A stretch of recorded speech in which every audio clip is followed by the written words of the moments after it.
Yeah.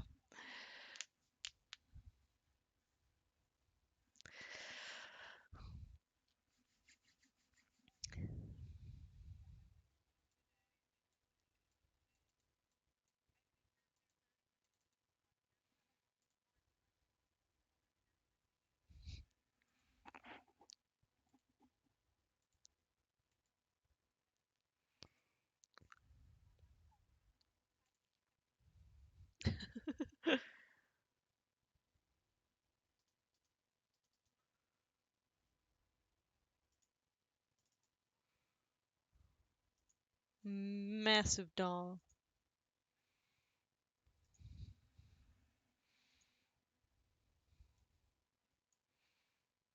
Oh, that's too small. That's not what I wanted.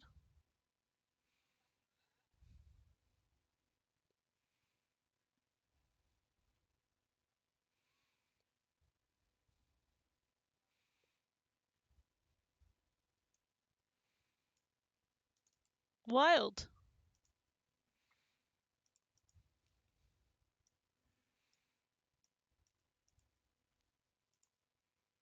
Oh, sorry, give me just one moment. Goofed up some token stuff. So just fixing it.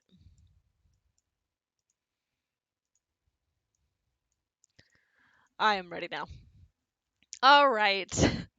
Last time, uh, welcome back everyone to Thunder Ice and Everything Nice, formerly known as Dragon of Icespire Peak. Um, Last time you all were traveling. Um, you were making your way from the Lake of Dreams to Mithrandain after meeting with the King of Dragonflies. Um, a couple of things happened along your way. We ended last session with you all and ending up at at a tavern, an inn, like a kind of a traveler's tavern, um, which featured a variety of events and ended with an all-out brawl. After your fun night there, you stayed at the place, got your drinks, had your fun. Um, there was a we decided to just sort of skip over the last 2 days of travel and start with you all arriving in Mithrandain. Um, so after a week's worth of travel, you arrive at this city, which let's see here. Well, I switch maps because I found a really cool map online.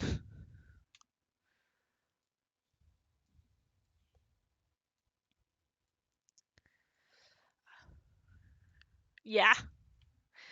As you all arrive in Mithrandain, the city of autumn. Yeah, I found this map after a lot of googling from Madwing on DeviantArt. Um, I will get to that while I put down like a party token. Yeah, that'll work as a party token. Yeah, Foundry.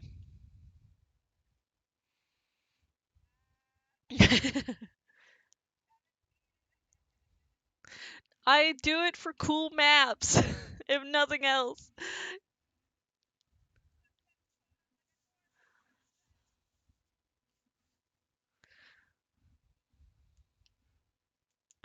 Plus this way it gets on the recording. But you arrive in Mithrandain as you follow the road and step into um, this city, which like from here, it looks like it doesn't look like there's much. This river continues down into this like structure. You've got two of those like weird kind of webbed like structures made out of wood and tree over top this river.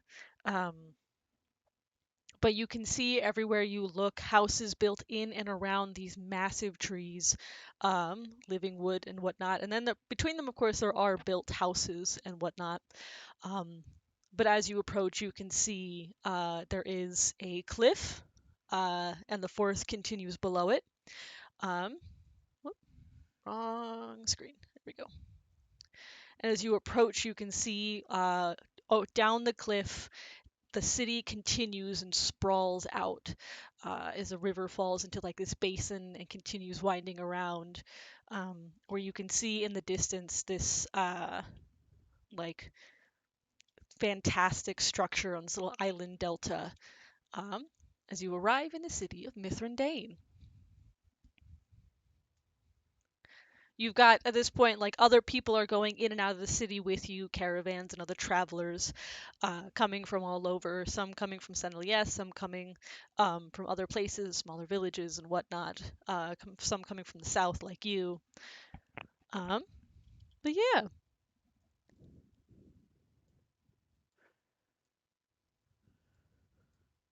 Yeah, I found this online. It is down the corner. You can see it's madwing at deviantart.com, .deviantart.com. Um, yeah, shout out to this person because fuck yeah, man. Um, we arrive in Mithrandain, and here on we are entering essentially downtime. I've gotten rough downtime activities from all of you, after some much needling. um, but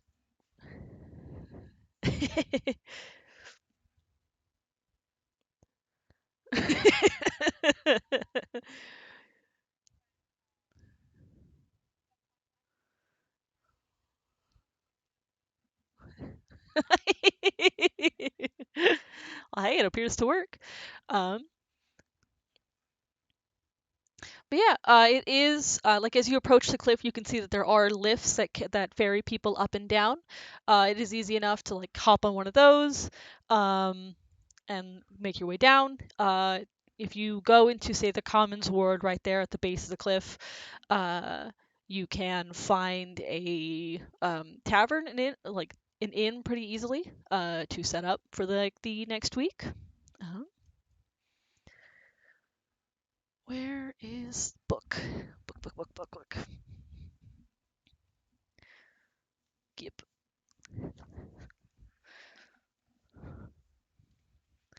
Sorry, I am going to randomly generate the name of the inn because that was not something I considered.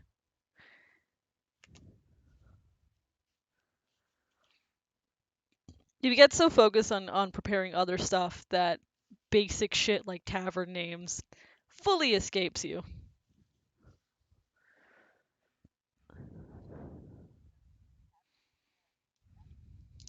Fuck you. That's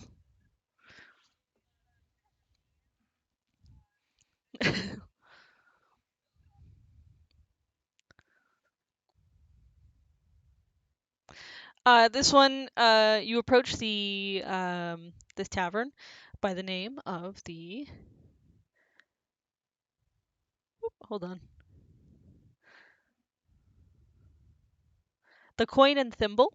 Um, it is a pretty common. It looks like a pretty big one, built into this massive tree. Looks like it's the tree was sort of magically encouraged to grow into this shape, which of course means there are plenty of rooms, lots of travelers coming in and out.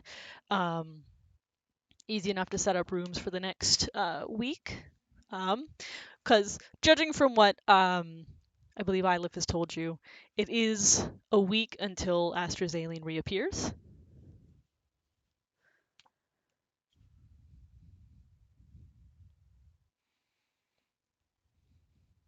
Exactly.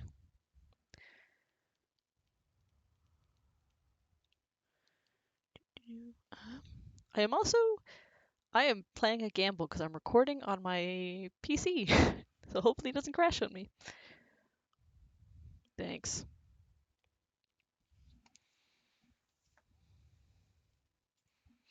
It is a it's a wide open space. There are tables and chairs, seemingly also made of like this living wood, sort of encouraged to grow. Um, so the tables are sort of locked in place, but the chairs are not. Um, but it is like this nice open space. There are huge windows that let in like a ton of natural light. Um, and sort of the walls have a lot of like branches sticking out of them that have been carefully trimmed so they don't get in the way of other people.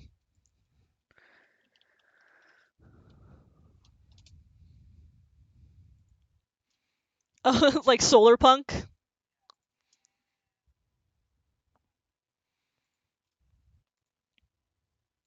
Looks to be in Eladrin. Looks to be like an Eladrin individual who sits um, at the bar, like or at the bar, at sort of the front desk, kind of writing in whatever book as travelers come in. This is more like a sitting area. It's not necessarily a bar down here. It's just meant to be an inn, and this is like a kind of like a continental breakfast area.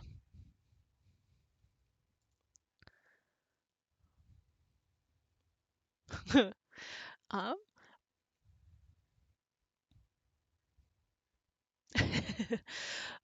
but the Eladrin individual looks up and goes, "Oh, hello. Rooms for five?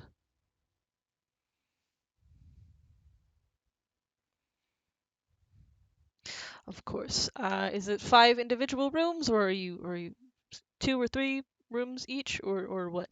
What's happening?"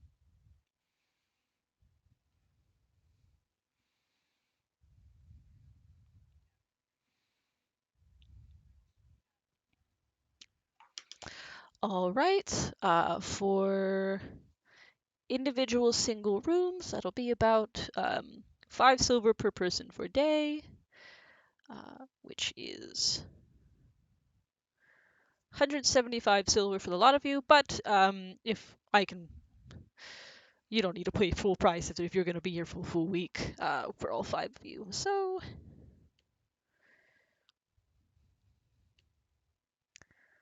let's say 150 silver, so 15 gold for 5 rooms for 7 days for a week.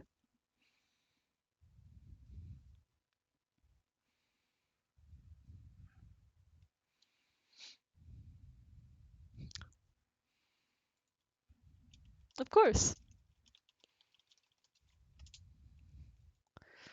Uh, for all of you all together.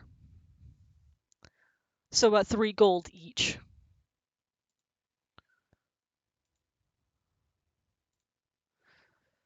Call me.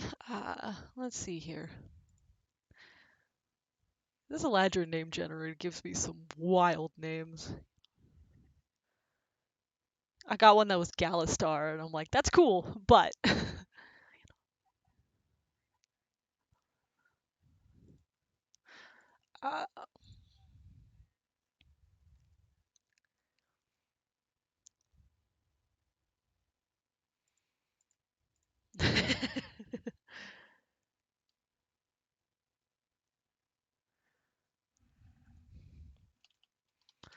uh, they say, my name is Nelrith. Call me Nelrith.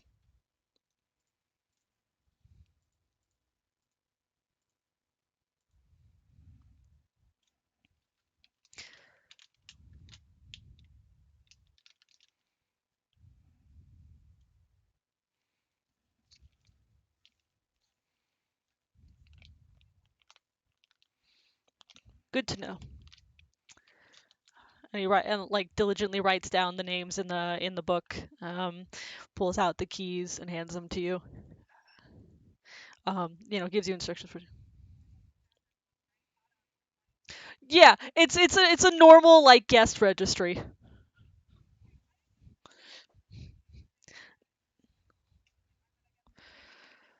No, no, it's just a normal guest registry.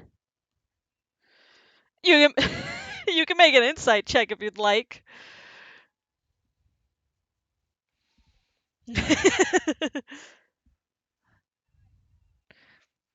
You aren't sure. You're a little suspicious and wary.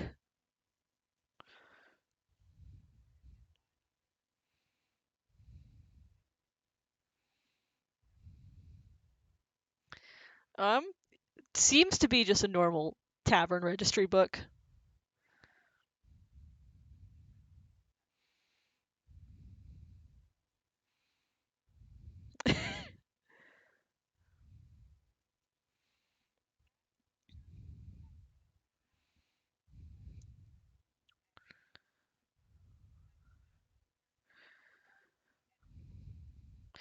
The tavern keeper looks up and goes, "No, no, you're. I remember that. It was up in Shinalestra.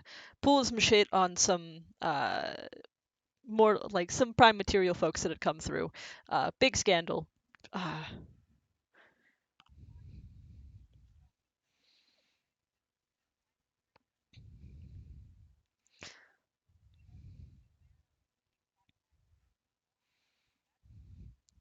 oh yeah, no, it was big news. No, we don't. Most of us don't have. Most tavern keepers don't have the power to sort of take names. What would we do with them anyways? You know?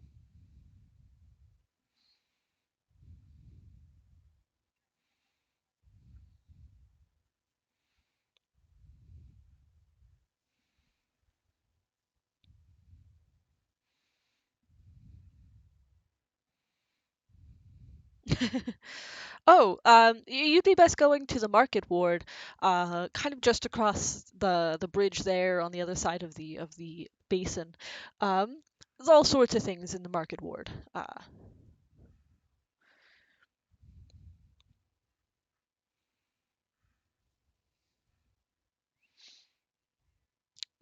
Oh, most certainly. In fact, there's an enchanter. Well, what was her shop name? Give me a moment. Um, this is not actually a randomly generated. This is one from my book that I'm pulling out because it's fucking cool as shit.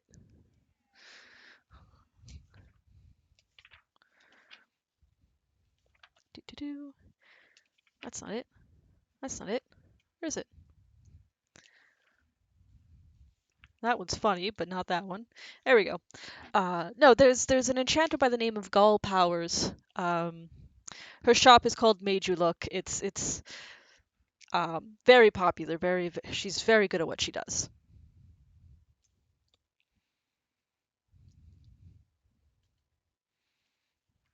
They'll give you instructions. It is located somewhere in the market ward, but he'll give you instructions as to where it is.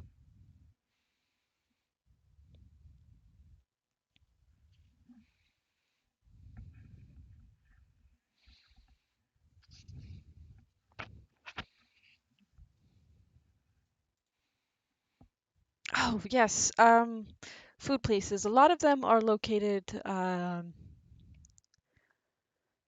There's some alongside the Riverside Ward, just near here. There's some in the Commons, in the North Commons. The really, huh? I can give you a moment.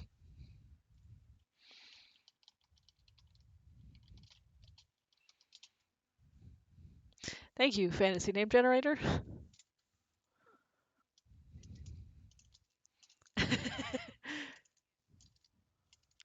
um, there is a fantastic like bakery called the Jazz Beehive. They do a lot of really nice things with honey that they like have fresh.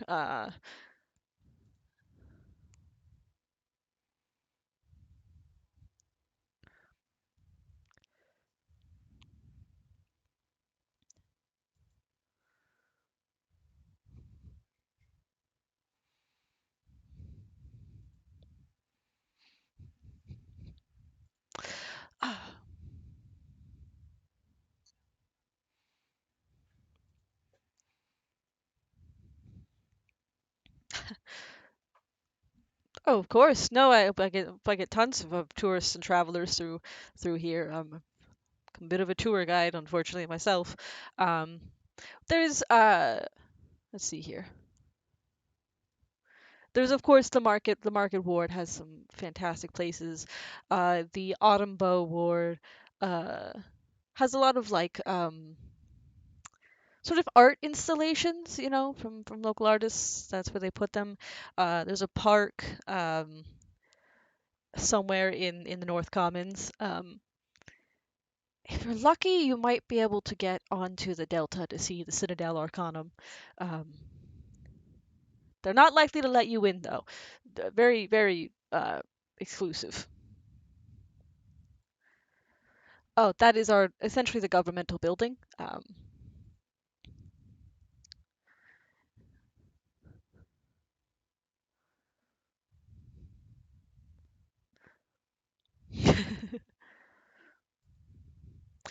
Oh, sorry, something really quick. I sorry, I have to retcon this a little bit 'cause something I forgot about Mithrandain is that it has a very unique feature, which is that as you guys entered, it was like probably midday.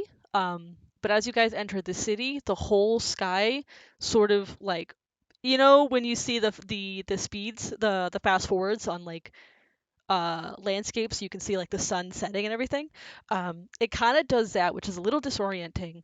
But then the sun sits on the horizon and the whole city is bathed in twilight. Um, Even though you know it's like midday, the whole city is in this like twilight. Um, yeah.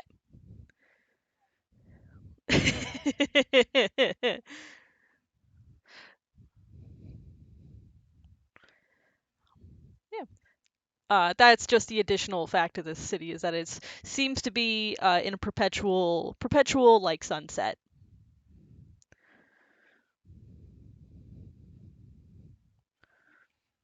Welcome to the Feywild.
Yeah, sure.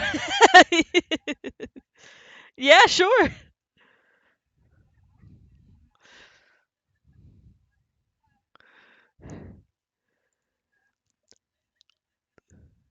What did you get on your history? Well, it doesn't spark a memory, but shit, it might be true.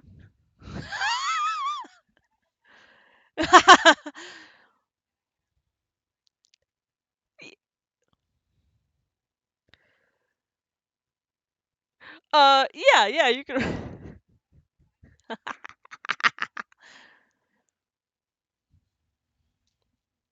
Um, the tavern keeper at this point has pivoted to to taking the next bit of travelers, and you don't see their expression.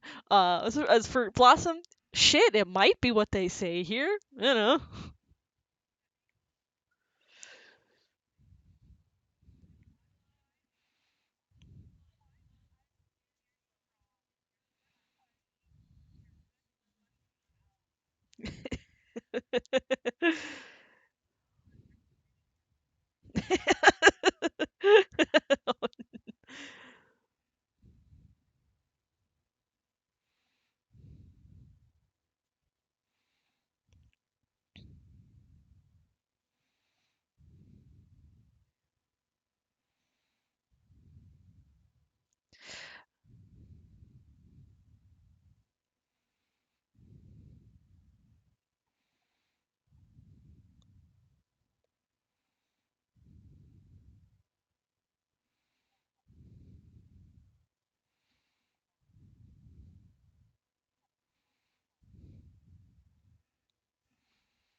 Yeah, you all head over to the market ward, which is right across the river, as the tavern keeper said.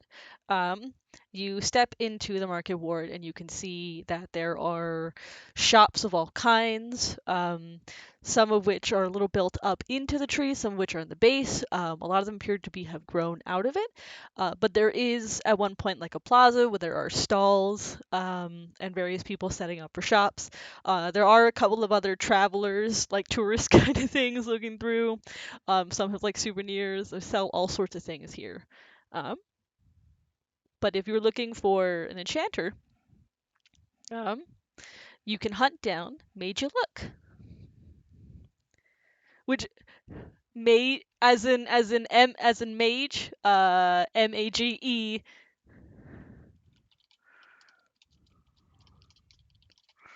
That's the joke.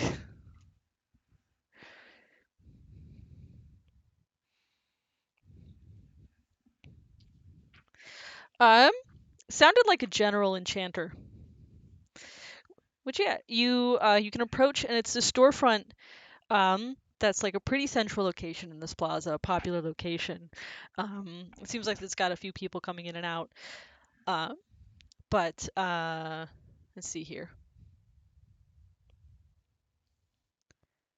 Yeah, you enter in and you can see that there's like shelves of just smaller items, and then there are tables displaying weapons, and armor stands displaying armor.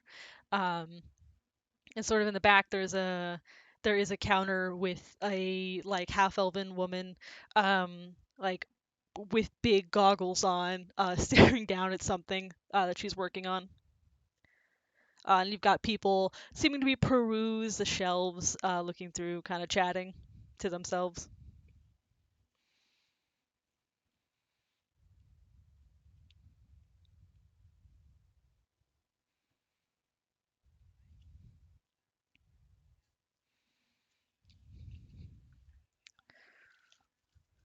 Yeah. Um. Right. You may actually need to remind me of the list because I have other stuff, unless it is in our messages somewhere.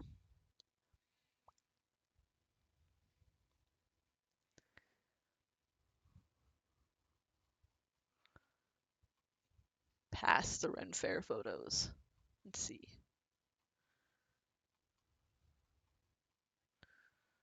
Yeah, we did go to a Ren Fair.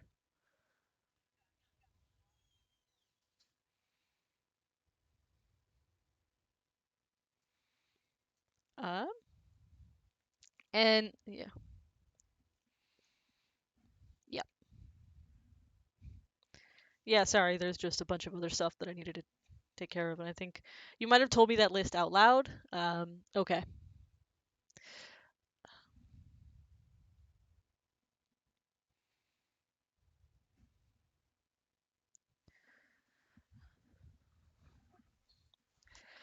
Um, let's see here.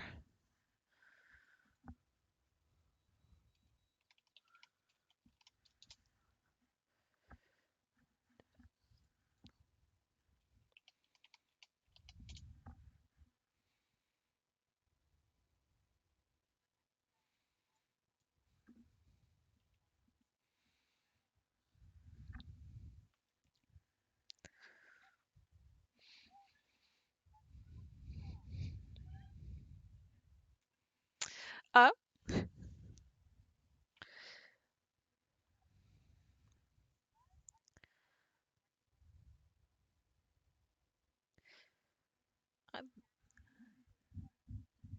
the specific items you're looking for, I will have you make an investigation check as regards to the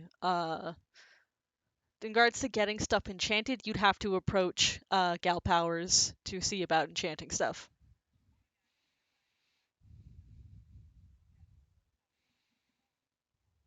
Yeah, anyone who wants to look for an item here can, if you want to make an investigation check.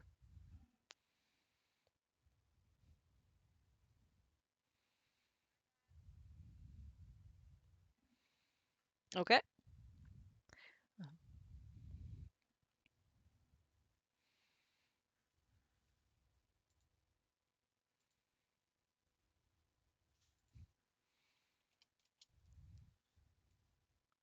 Okay. Okay.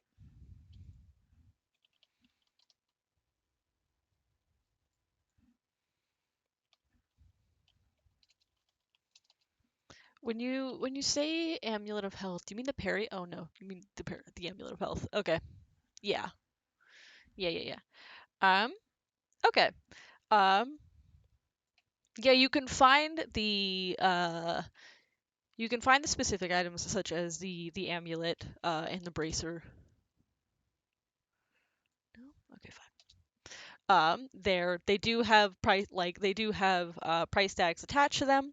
As for Blossom, you can find a thing of Elven Chain, which is also up there, like hanging on one of the uh, mannequins.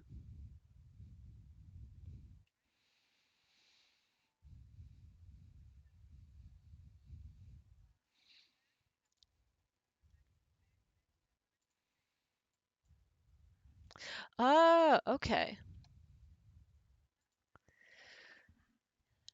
No, but let's see here. Okay, let me look at D&D armor then, so I get a better idea.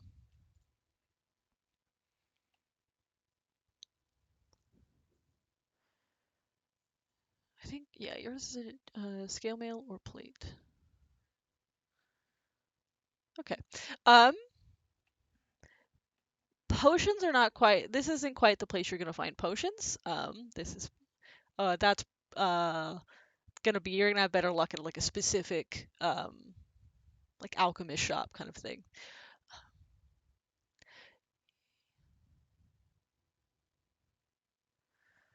I think unfortunately, if you wanted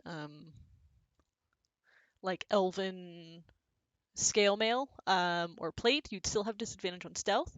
But we can talk about potentially doing an elven breastplate, uh, which is a 14 plus dex instead of the chain shirt.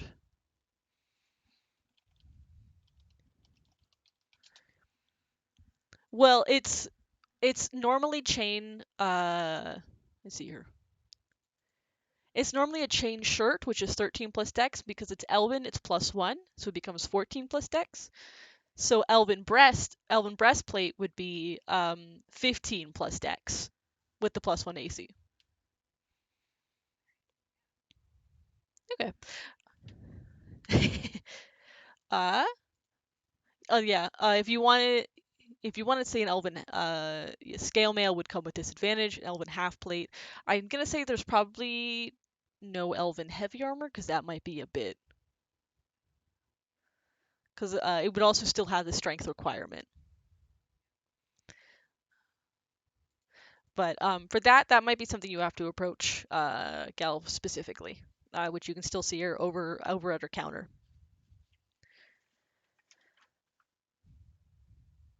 As regards for the bracers and the amulet of health, those are going to be priced pretty high, just because they are both rare items. Yeah, you've got the bracers sitting at, let's say, 6,000, um, and the amulet of health. They're rare magic items.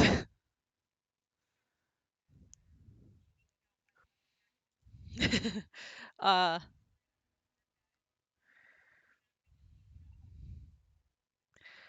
uh,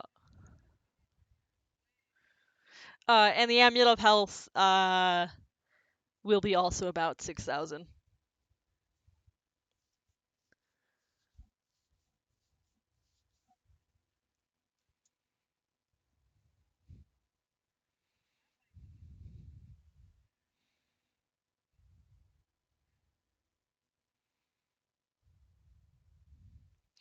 That's kind of how it go. Like, the DMG, I believe, states rare items at somewhere between 5,000 and 10,000, if I'm right.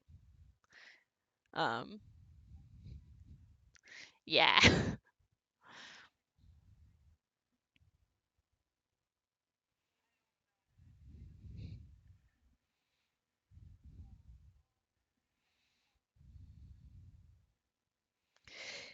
Yeah, pretty much.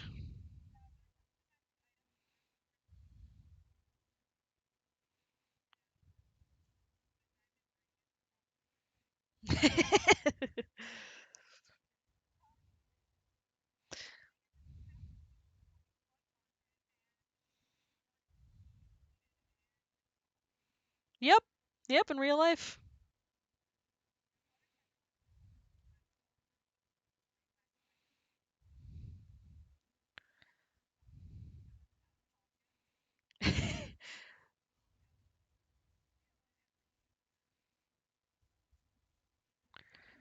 uh,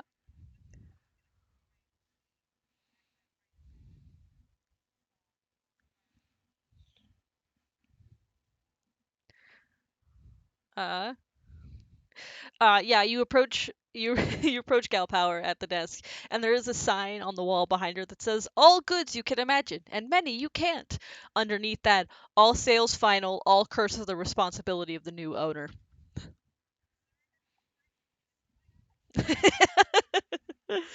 um,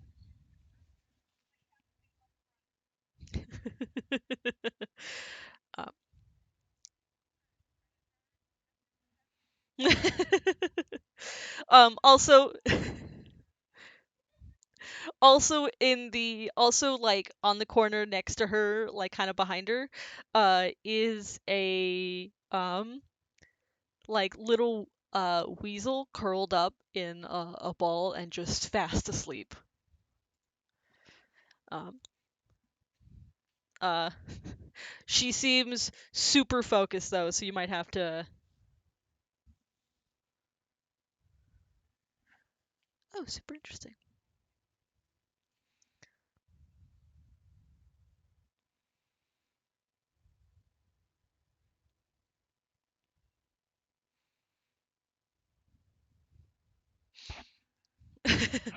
uh, roll.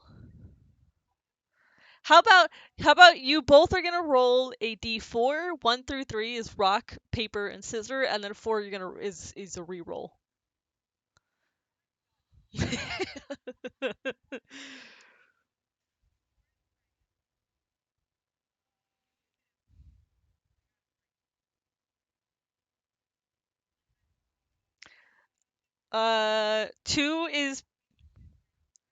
Two is paper, 3 is scissor.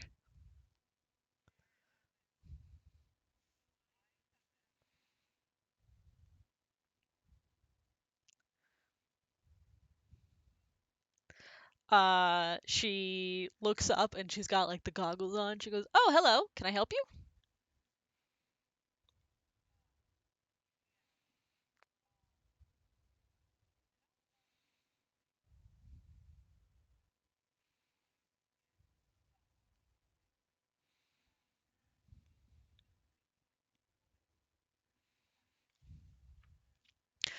Oh, you want to enchant? We want me to enchant this. Um, let's see here. And she like uh there's like a lens she flips down her goggles and she looks at the cloak and she goes, "Oh, very interesting. Very. Where did you get this?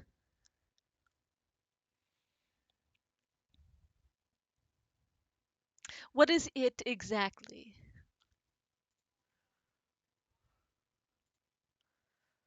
Okay, that means nothing to me. Okay. It is. Let's see here. You just want a little bit more protection? Well, you're providing me and she starts doing a little mutter under her breath as she appears to like calculation style.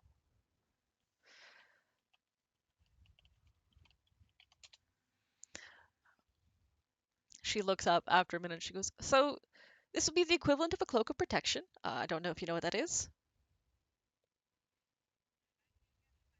Yes. All right. Um, the good news is that, of course, enchanting it, cloaks of protections are the enchantment itself isn't necessarily that hard, but it does, of course, take some time to do. Um, and on top of the components that I would need to get, the good news is that the cloak seems to be a bit more prone to enchantment than most other cloaks that I've encountered. So, uh, if you wish for me to enchant this, we'll say it'll run you about. Normally, a cloak on its own would be about 4,000, but this will say 3,000.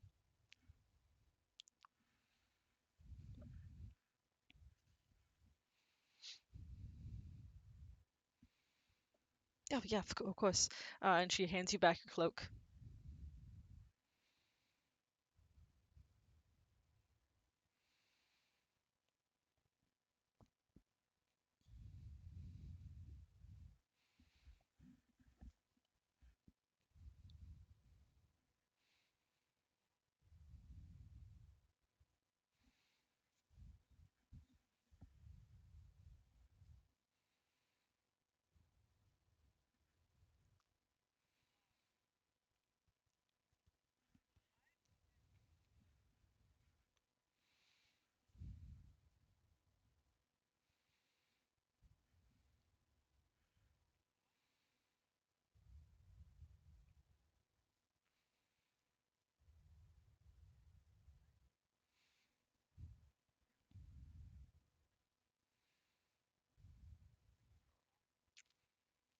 Uh, yeah, you can roll history or arcana check.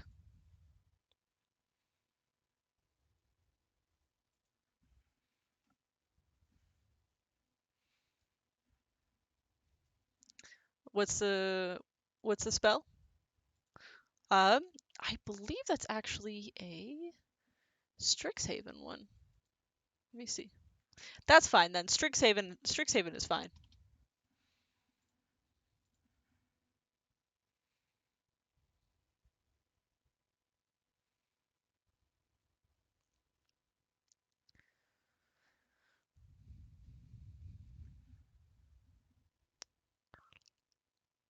Yeah.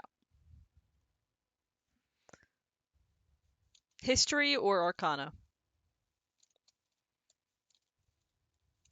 They should both be intelligence, so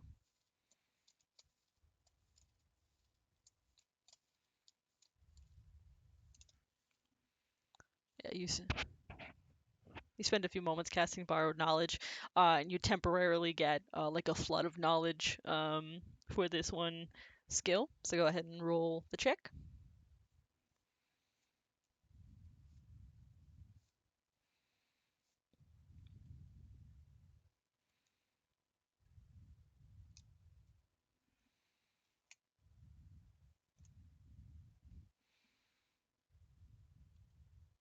19. Um, yeah, you think on it. Yeah, enchanting items is always a bit of a hard work, especially considering the fact in the prime material, enchanted items are kind of harder to come by.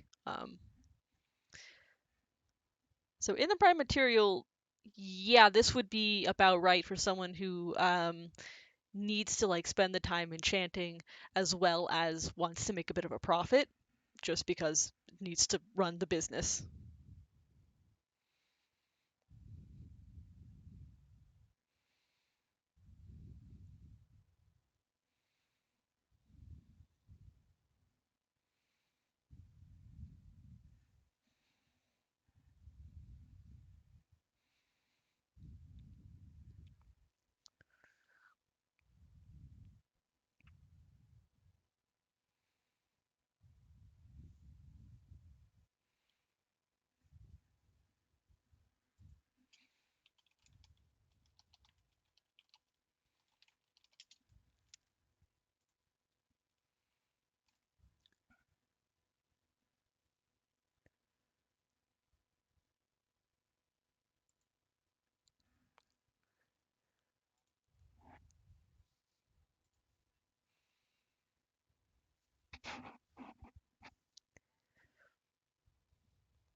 All right.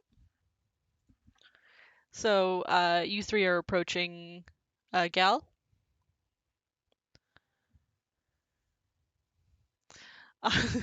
She puts her thing aside. She goes, yes. Did you decide to do the cloak or?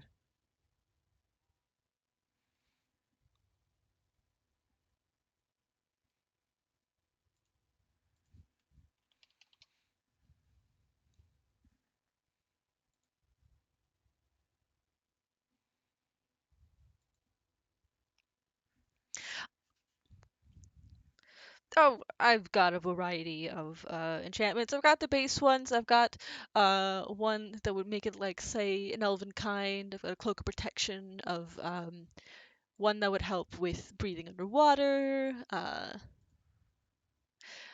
And then of course I do have some more experimental ones. Um, yeah. Um, I've got I've got this one. The enchantment was originally for a vest, but I could probably put it on a cloak. Actually, it's a solar powered enchantment where it has the ability to transfer the sun's warming rays into invigorating energy. Um, while wearing this in direct sunlight, it'll mean you'll rarely tire, and you can sort of ignore um, any like exhaustion that you might find yourself.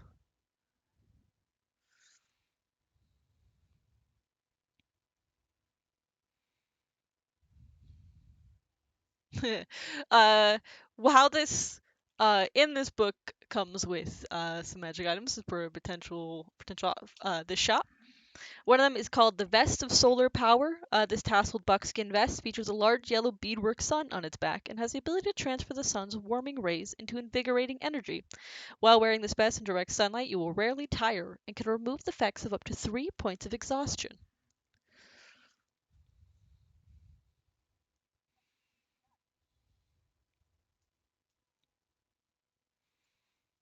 Um, yeah.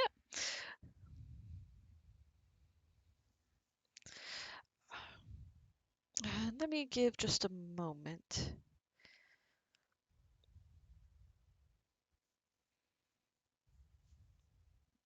I have another experimental cloak out on the floor, but that one's not really one that I can really put on a separate cloak, considering that it is a little bit weird to make, you know? Uh, she points over and she's got one little tag that says Cloak of Daggers. And as you look at it, it's a shimmering cloak built entirely out of woven blades. Um, this this dangerous cape can be it can be a lifesaver or a potential stab in the back. This cloak gives a bonus +2 to AC, but disadvantage to any acrobatics or athletic skill due to the danger of moving while wearing a cloak made of daggers. While wearing the cloak, you can whisper the cloak's command word as an action and cause all the daggers in the cloak to shoot outward at once. Every creature in a 30-foot radius centered on you must succeed on a dexterity save or suffer piercing damage. This property can be used. What's up?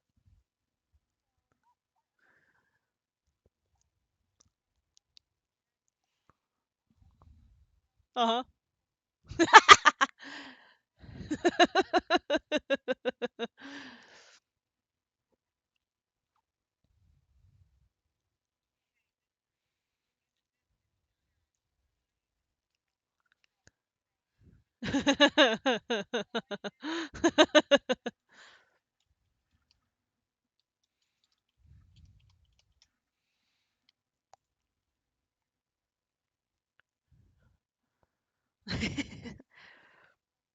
Yeah, yeah.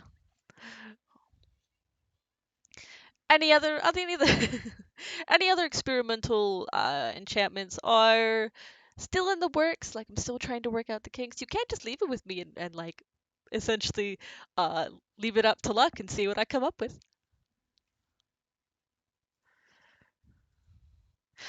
It would, yes. I cannot reasonably try. And she looks like she's repeating what some like guard or like person has said to her.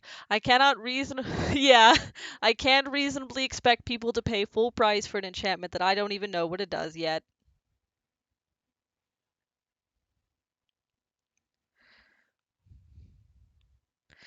That would be closer to, um, let's see here.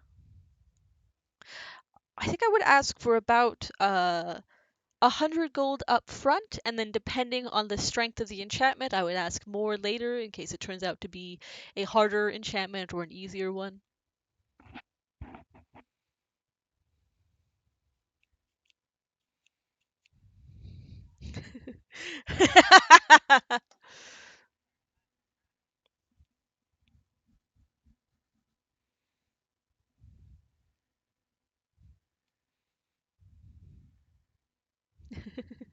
Well, I have a variety of enchantments in my workshop, and I just sort of whatever one I have the components for and the spells and the inspiration for, um it's one of those like it'll just come to me in the moment, you know?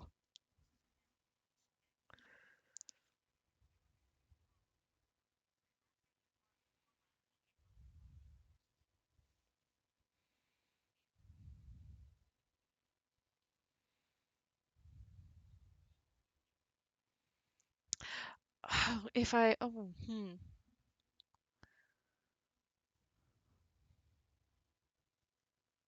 Well, if it was sort of like it ended up being a cloak of protection through sort of random happenstance, it is still a discounted price, so it would be that is still a rare enchantment that is a bit harder to do. So I'd probably ask for an additional um, 1,000, 1,500, 1,000 or to 1,500 depending. It's one of those like if it happens, it happens.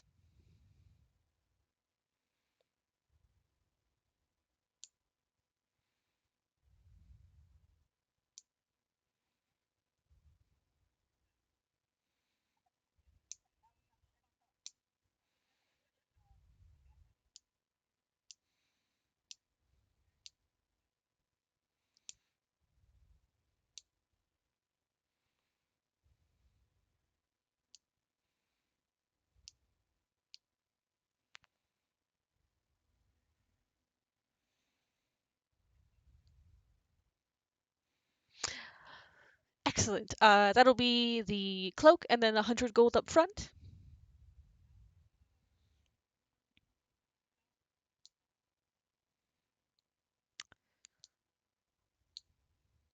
Oh, four cloaks. Um, well, it depends. Are all of you doing the roll of dice, or are some of you doing specific enchantments?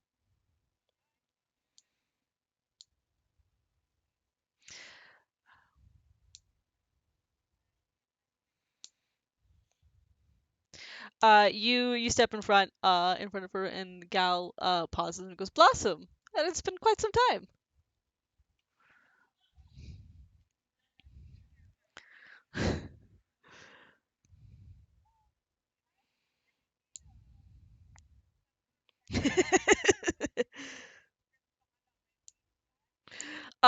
Yeah, make a general charisma check. How about?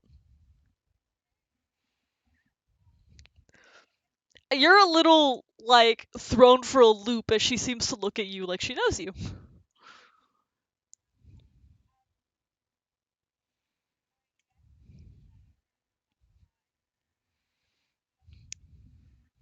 Make a deception check.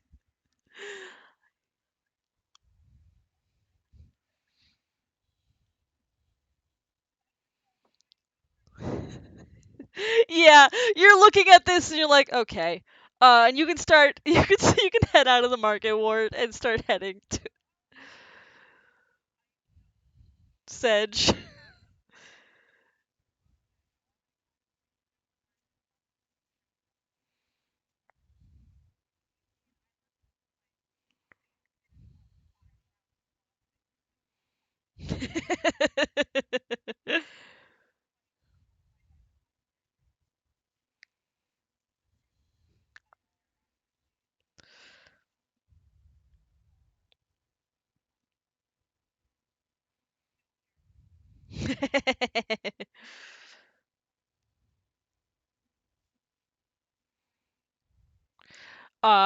She gives a grin and it's just like, business has been well. I was wondering when you stop by again. It's good to see that you came here with friends this time.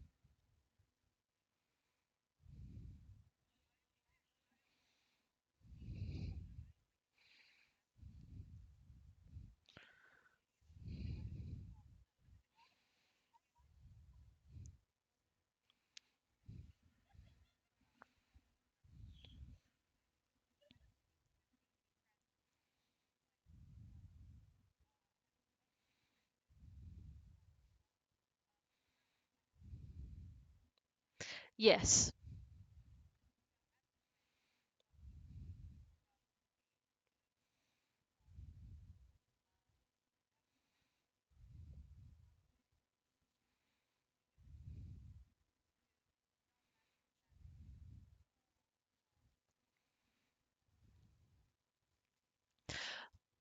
Hmm.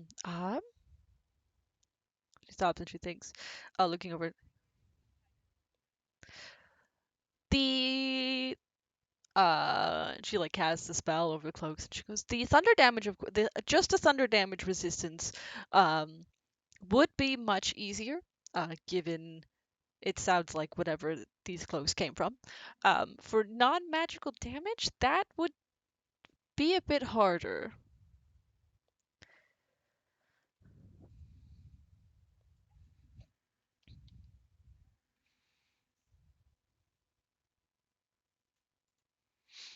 The thunder resistance will be much easier.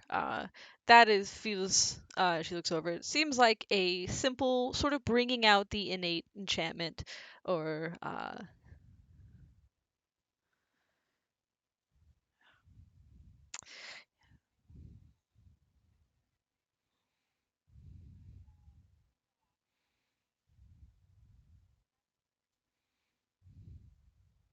oh, thank you.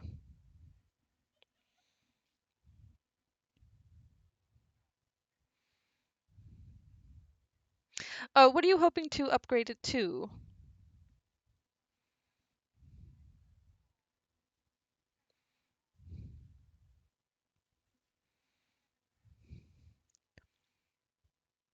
Okay,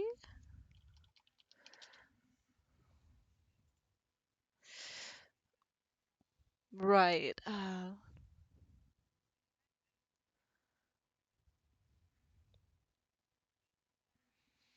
Oh, she used to come into my shop all the time looking for whatever miter enchantment that I had on hand.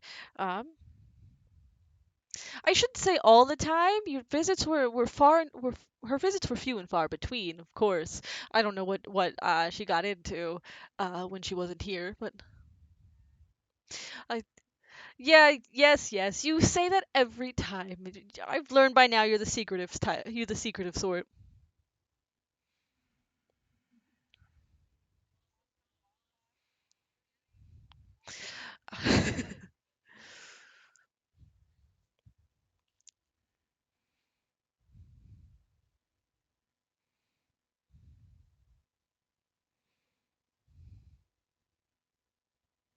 um for she thinks she goes for upgrading the breastplate. Um this, and she looks over the enchantment. I am familiar with this enchantment. Uh, let's see here.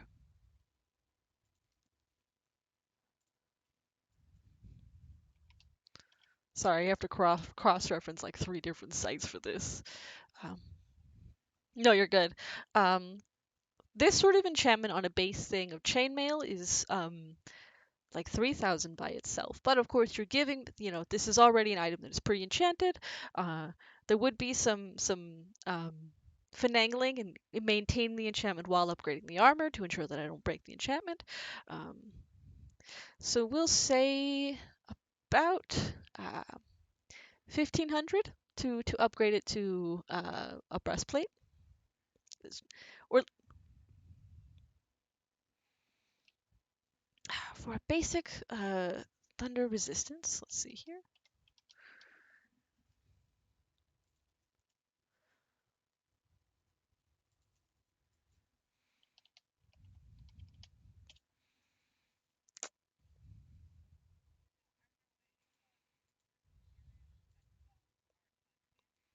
Yeah.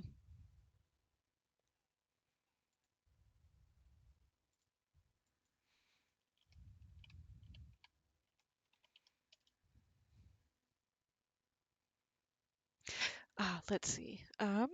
Well, armor of resistance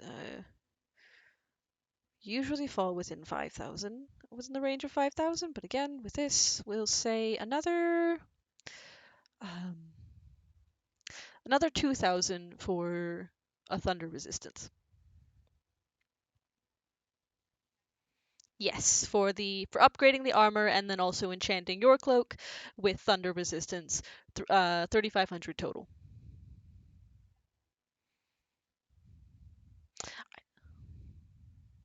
Yes. And she takes the money and thanks you, and sort of she, she takes them, and you watch as she sort of folds them up, and then like they disappear. You blink, and then they're gone.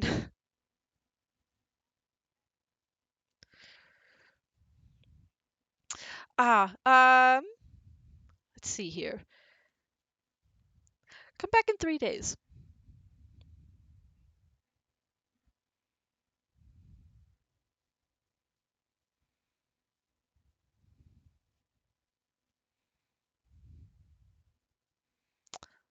For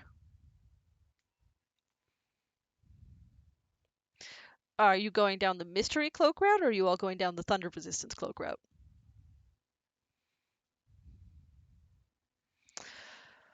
Okay, mystery cloak is yep for each of those, and then the cloak of protection is right. Um,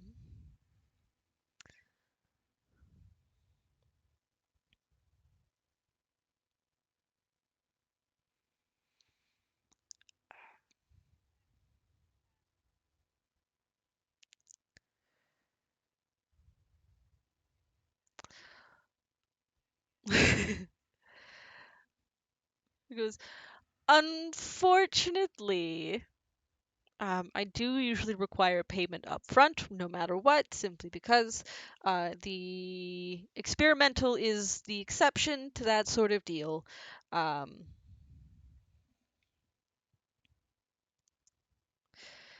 right, I'm thinking, let's see here.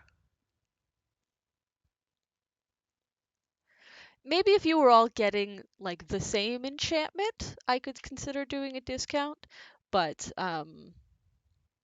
unfortunately, the Cloak of Protection will be full price, and then I can discuss maybe a discount for the two randomized experimental ones at the time of pickup.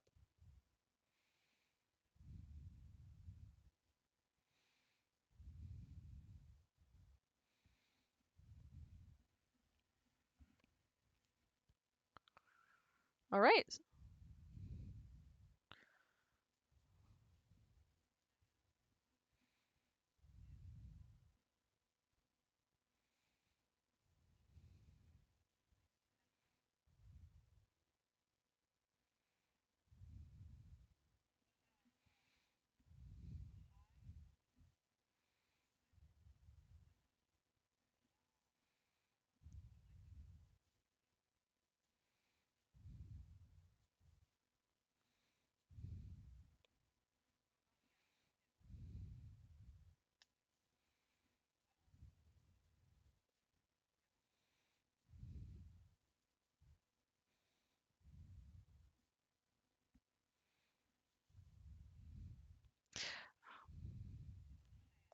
And she'll take your cloaks and again shuffle, disappear them. You don't know where they go. She looks at you and goes, "Is there anything else?"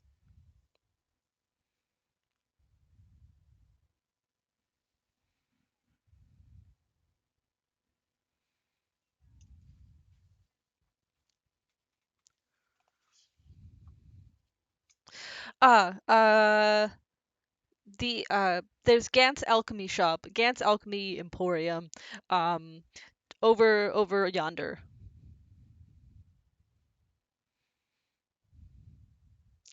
course, and you all have a great day.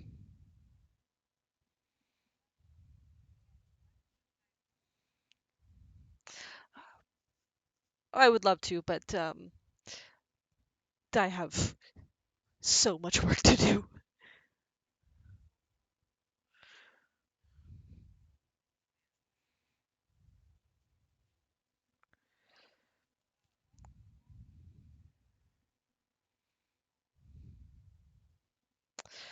Um, well, with Blossom stuff and then yours, I should you all come back in 6 days.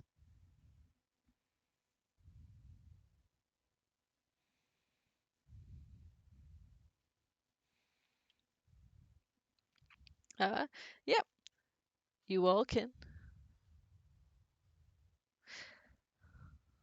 Yeah, she has like smaller enchanted items. There's like a sign over that's like experimental items essentially. She's got all sorts of things here. There's one that's labeled like traveling hole punch. Again, this is a magic item shop, so you are going to find magic items in regards to like souvenir shit. That's gonna be elsewhere.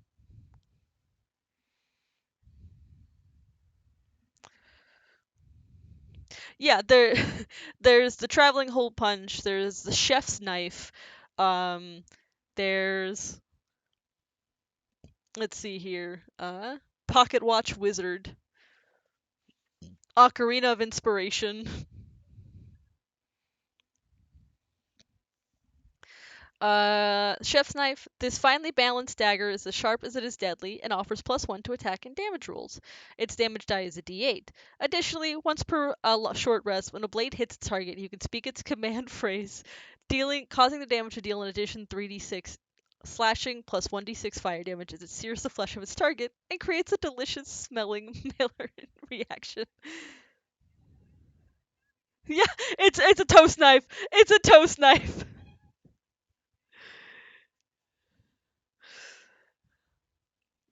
Yeah, its base damage die is a d8, and then it deals an additional 3d6 plus 1d6 fire damage.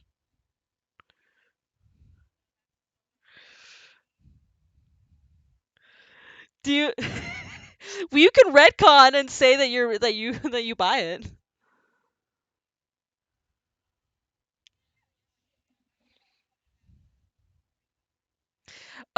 Because it's under experimental, it is heavily discounted at 250 gold.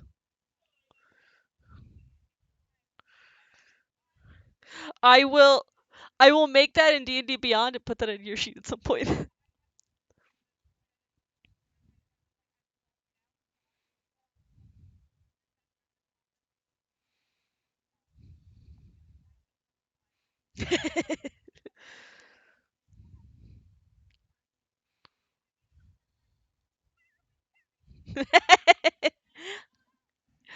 um, yeah, you can spend the money to pick it up. It is by the time you get there, you can have a tune to it. Um, and the command phrase is order up.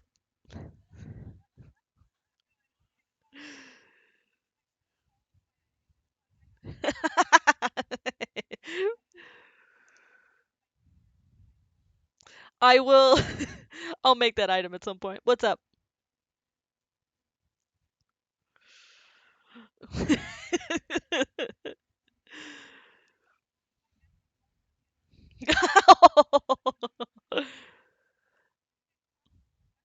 Fantastic. What were you saying, Blossom?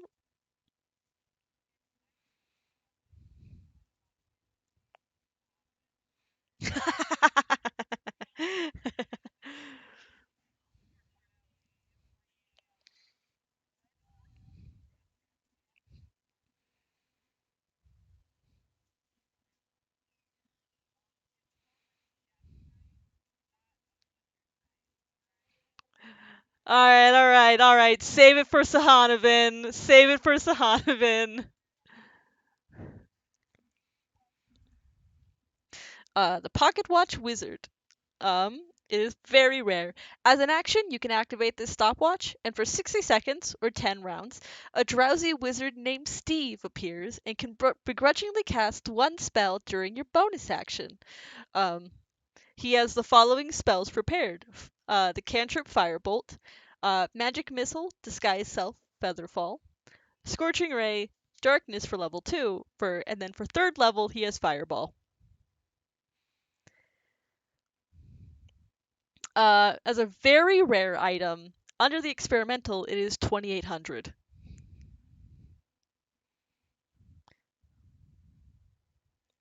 Once this property has been used, it can't be used until the following dawn. If the Pocket Watch Wizard is reduced to 0 hit points before their time is up, they will disappear and not return for 1d6 days.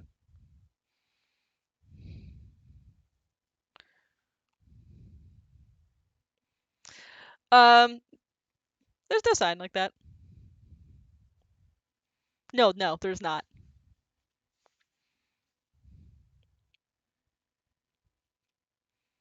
You could try.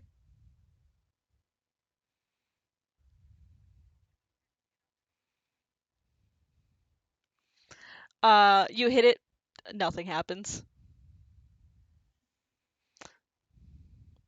uh at this point, Gal pipes up from she doesn't even look up, and she says, all items on display are facsimiles. If you wish to see the effects of the real item, you must purchase it.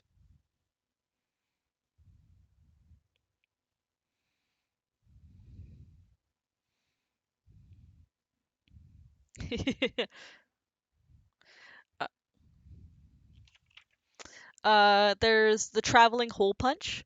There's the marble of slipping. uh Something called an immediate anchor. There's the shades of night.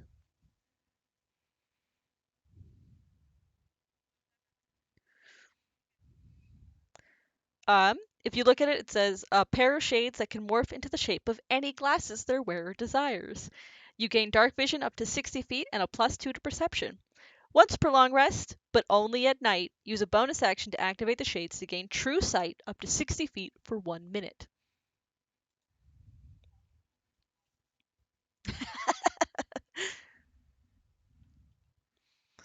They're considered uncommon, so they're 120 gold.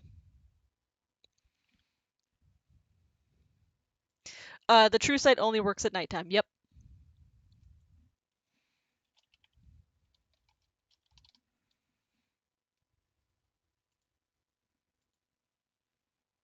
Uh, Once per long rest, as an action, you can use a handheld mechanical device to create a 5-foot hole in any structure or surface. It has a 10% chance of opening a portal to another plane.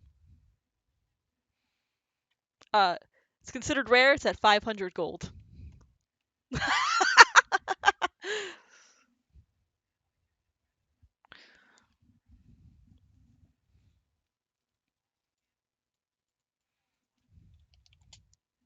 Marble of Slipping. Once per long rest, this tiny, unassuming glass ball becomes 1,000 marbles for just a moment. As an action, you can toss the marble up to 30 feet and shout its activation phrase. Upon impact with the ground, the marble creates difficult terrain in a 15-foot radius for 1 turn. Any creature entering the area of effect or starting its turn there must succeed on a dex save or fall prone, taking 1d8 bludgeoning damage on a fail. After 1 turn, the marble returns to its bag and the effect dissipates.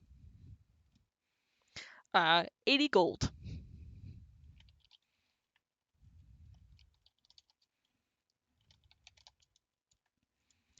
There was a traveling hole punch, the marble of slipping, the immediate anchor, shades of night.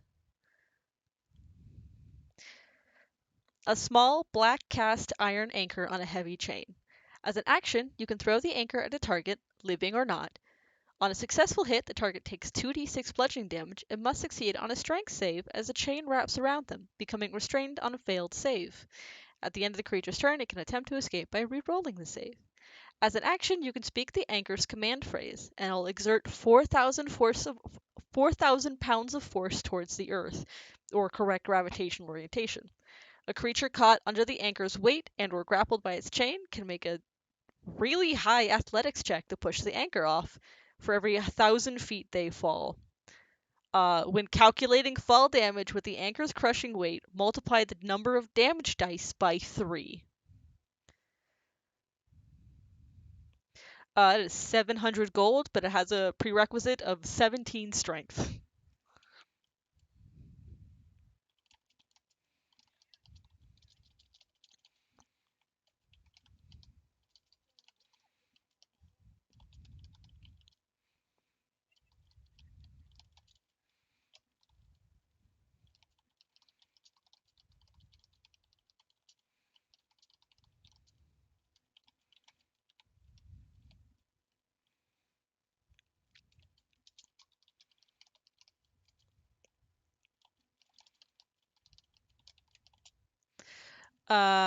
Nope.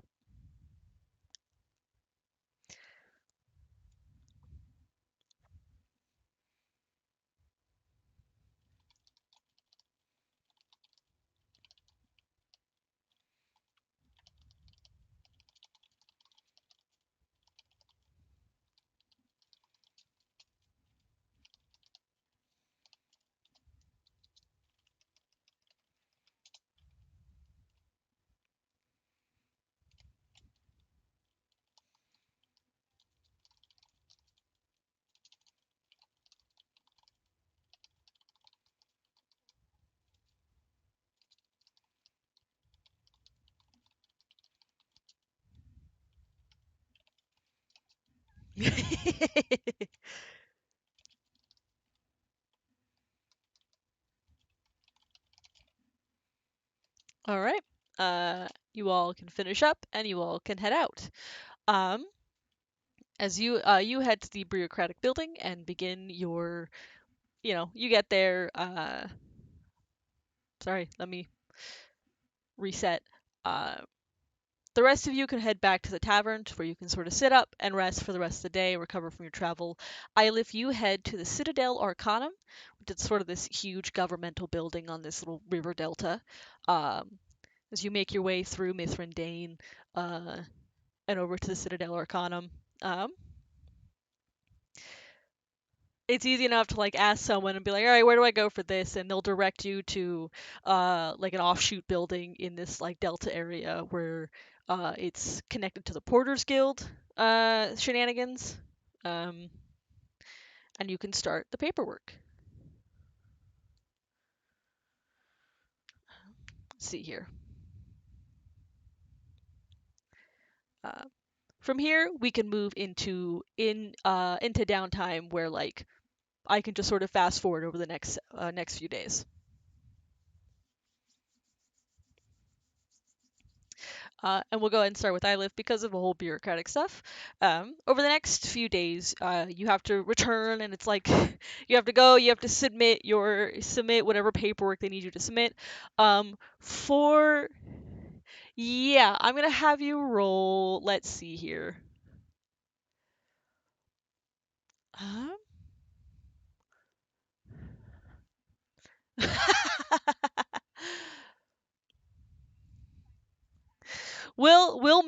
Um, we'll make it two, how about? The first one will be a straight up like intelligence check, and I'll give you advantage because of your connections. Um and then it'll be a okay, and then it'll be a constitution saving throw.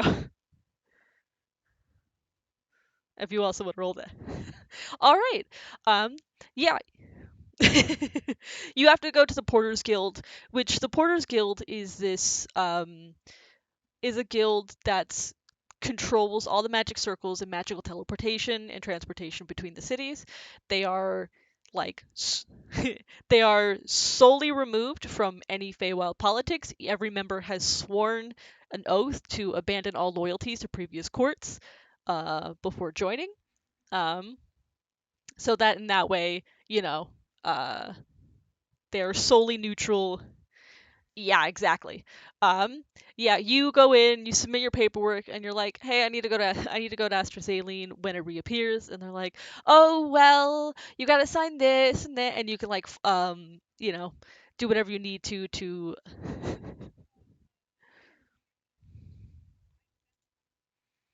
Oh, right.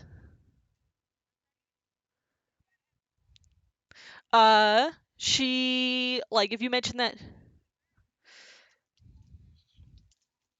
uh she like you mentioned that to her and she's like, "Oh, wait a minute, wait a minute, wait a minute." She goes and she comes back and she's like, "It did reach. I got that ahead. Yes, we can expedite this." Um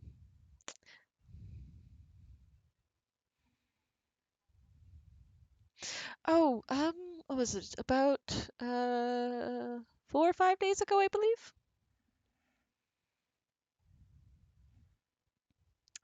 Um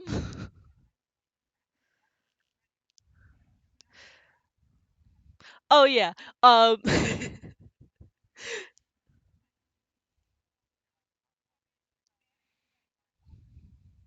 it's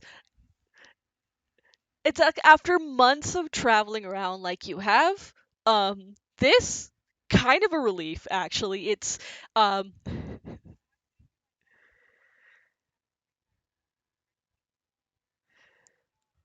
uh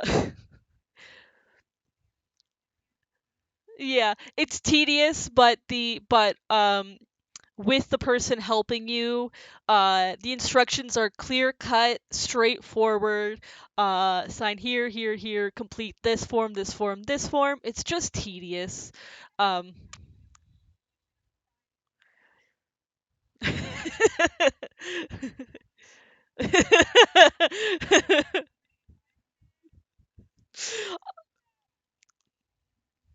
uh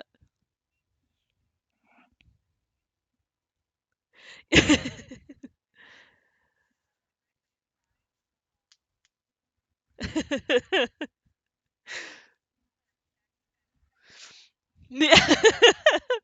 uh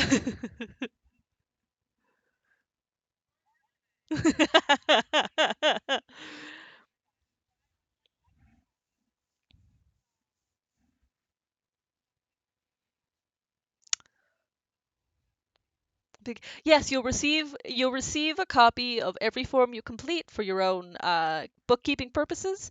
Um, make sure that you have I'll give you something at the end that says you're clear to travel. You and your party are clear to travel. Kind of a thing. Um, this of course happens over the course of the week as you sit down, you come in, you complete the next round and then the next round. Um, you get the party to come through on days where they all get like quick pictures taken essentially for like passport photos.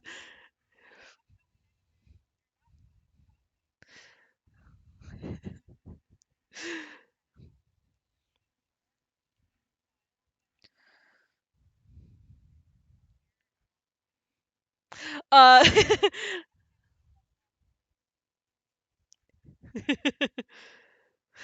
they're like, don't you're like, can we smile? And you're like, well, don't, do the full grin, but like a small smile is fine.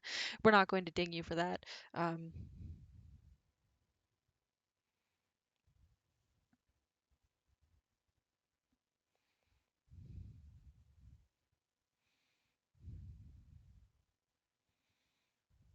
she looks up, she goes, it's the right form.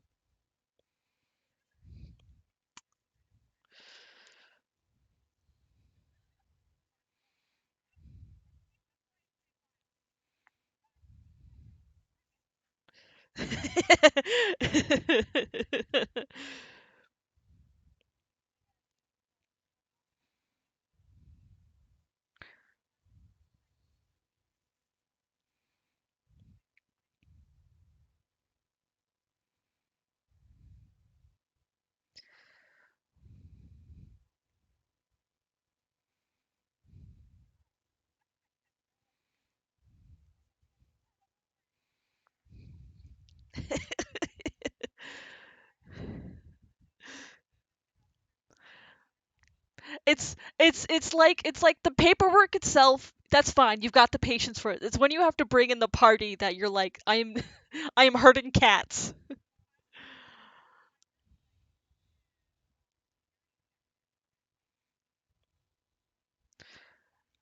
Oh yeah.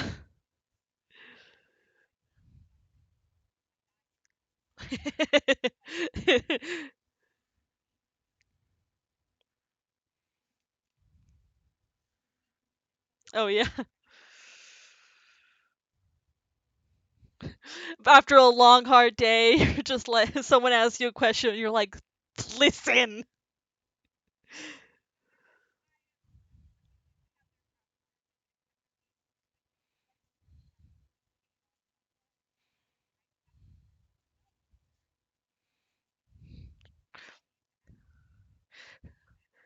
Whoever took the bribe was very quickly fired.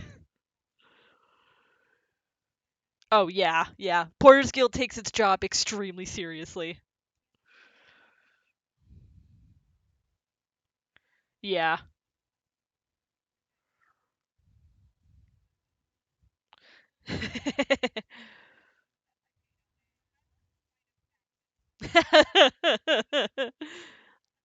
But the paperwork, with your connections and your patience, gets filed quickly, smoothly, cleanly. Obviously, it still takes a few days because it's bureaucratic bullshit.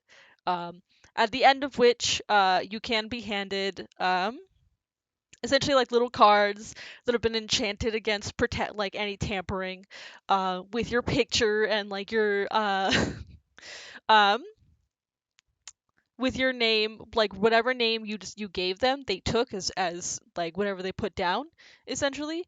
Um, there, yeah.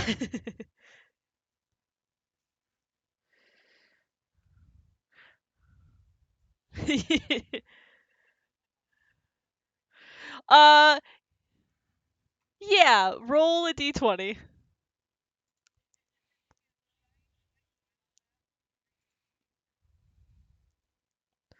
Uh,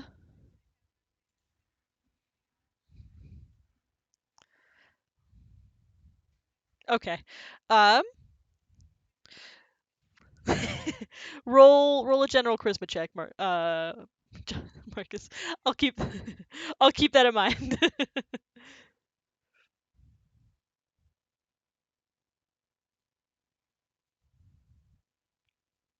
17?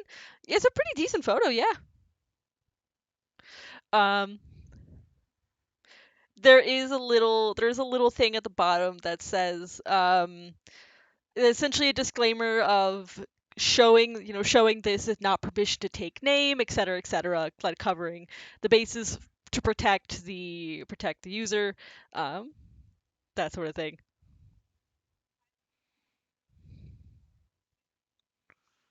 Yeah, it's like yeah, some of it is just like confirmation of citizenship as well as employment, and which which takes a little bit because AstraZeneca is still in the prime material.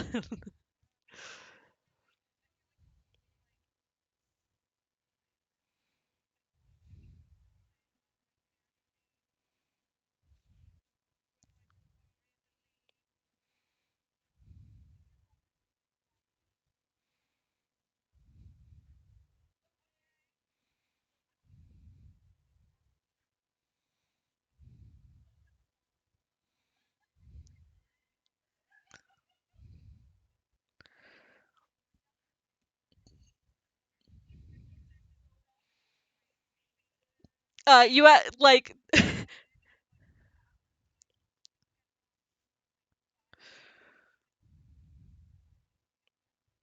but also the forms like just require a name. They don't necessarily require a last name.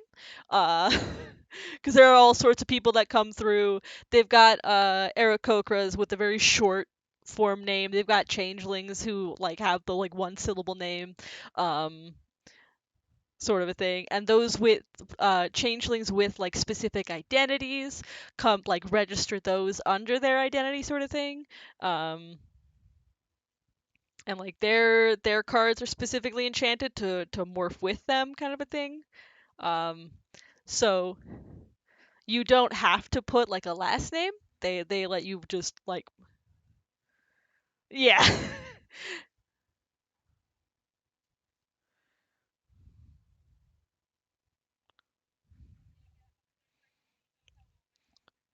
Roll a charisma check. Yep, yep, general charisma.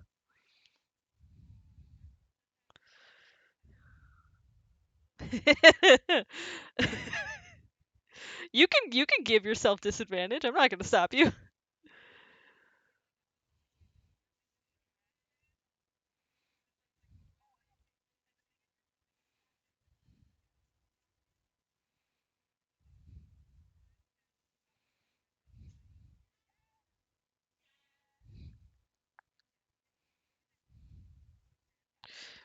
Yeah. Like there's like when you were taking your pictures there was some shenanigans like Marcus dropped something and like there's a photo of you right before you're about to break out into laughter.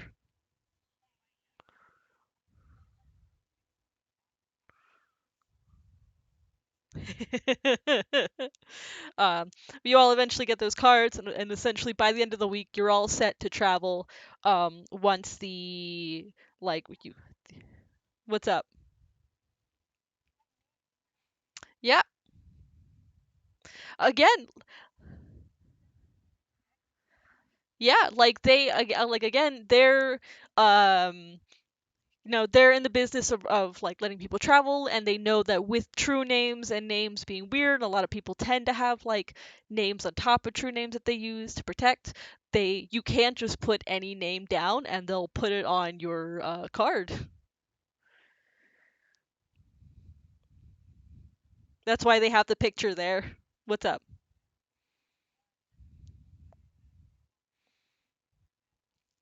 um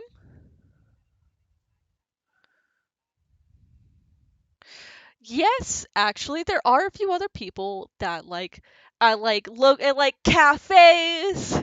I like cafes. They're like, "Oh, Blossom, we haven't seen you in a while," kind of a thing. It's not a whole lot of people, but there are some like shopkeepers and people like that that seem to recognize you, strangely enough.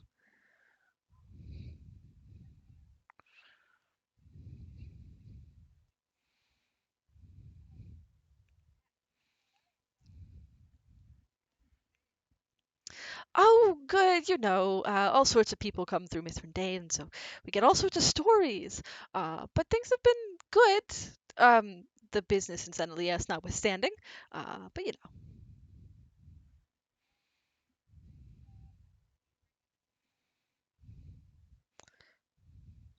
they give you a weird look, like, why are you winking? We get tons of tourists. We'll be fine. Why are you winking?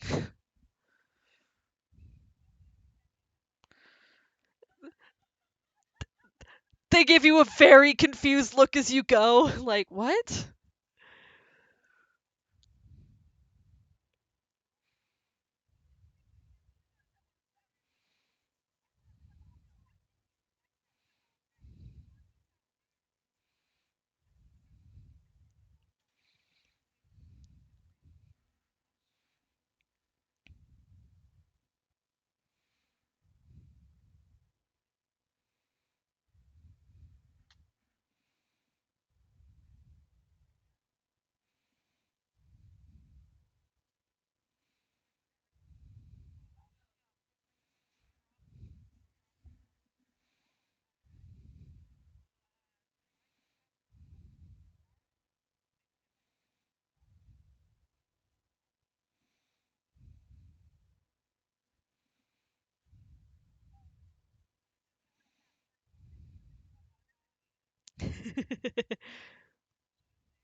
what is what is the name I should be looking under? Give me just a moment, and they'll disappear.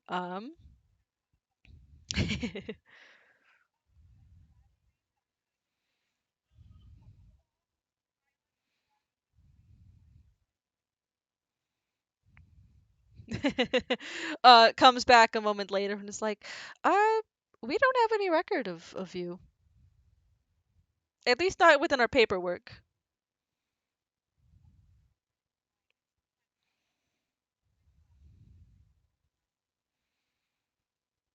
Well, keep where the Porters Guild, our paperwork is on those who are registered to travel through the magic circles. Um, if you have another means of transporting yourself, we're not likely to have records on that regard.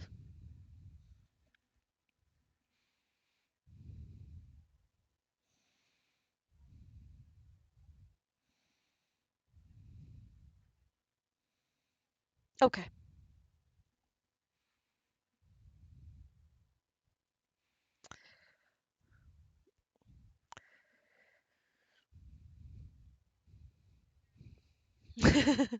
Uh, um, well, we there is so there's one for specifically for the summer court. Yes, those records would be kept by the by the Citadel Arcanum, specifically in their archives. Um, but we don't generally have dealings. We keep our own record with people that come through.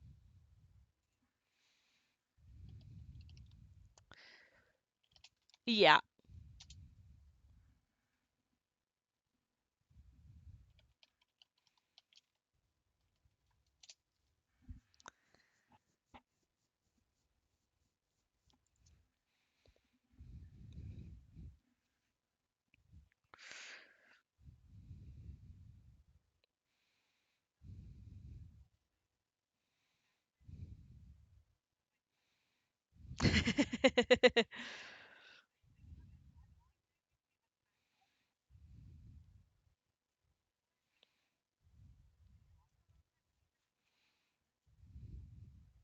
Yes.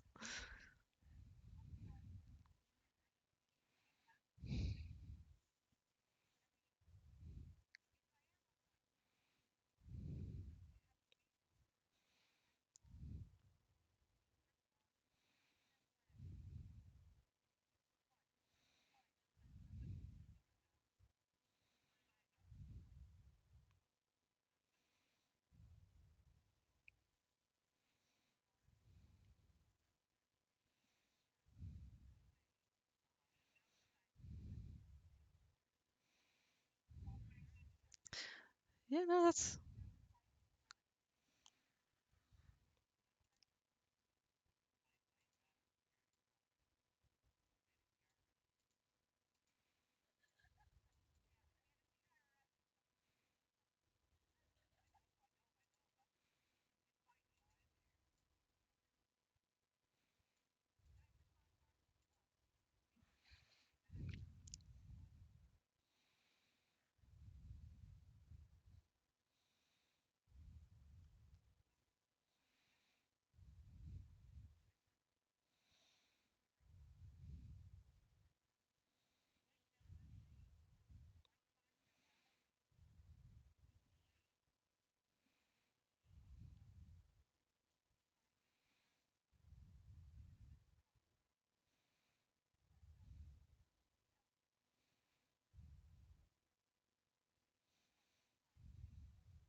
um for you, Eilif,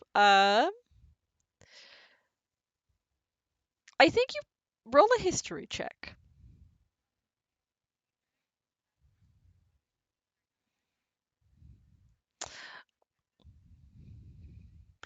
No, no. 14. Um, you would know a little bit. Mithrandain is one of the major cities. Yeah, is one of the major cities of the Summer Court. Um, the inner chambers of the Citadel Arcanum are significantly hard to get in. Those are, of course, reserved for the people of the government of Summer Court, so on and so forth. There are regards to like document accessing, that might be easier to like is essentially approaching the town hall and being like, "Hey, can I have documents on this?" Which would be like It's gonna be tedious, but I think you could do it. Yeah,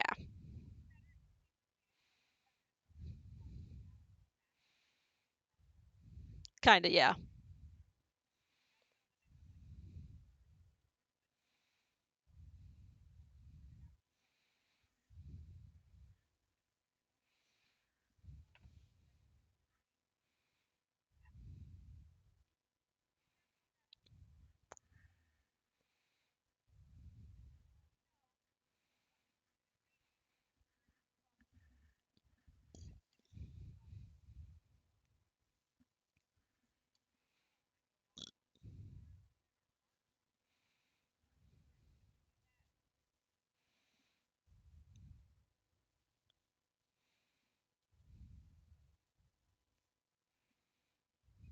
Um.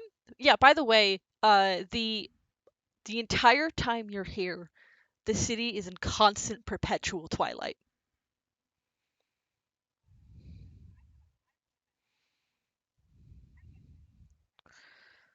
Yeah, the sun does not set nor rise.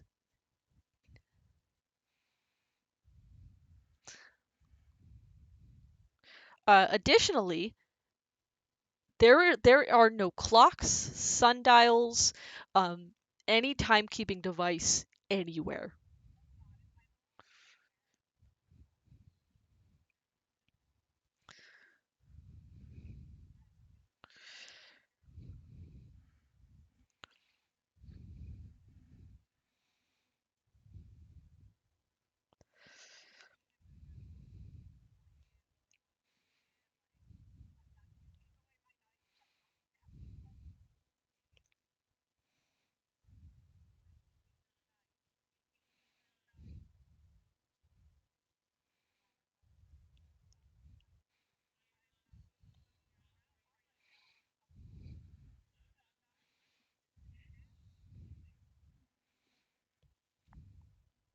But we can, that's what happens over the course of that. You can go to the town hall and sort of submit a request to get documents pertaining to to an Eladrin by the name of Blossom. Um, Additionally, though, but I do want to move on to the next person for downtime. Um, which who would like to go next specifically? I know. Okay, Marcus. Yeah. Um, yeah. Over the course of the downtime, after you like Feywild City or not, Eladrin City or not, it's still a city, and these are still people, so you can kind of still know where to go to look for the information you seek. Um, so I will ask you to make me a.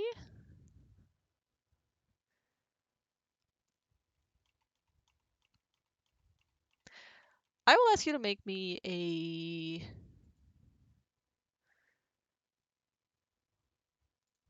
It's gonna be weird.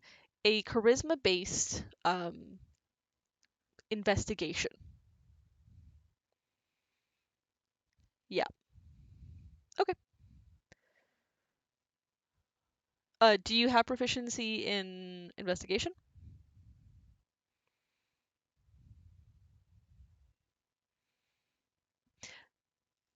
Okay, yeah. So instead of intelligence, you would use your charisma bonus, and then if you're going to use your spell, then you would add your proficiency on top of that.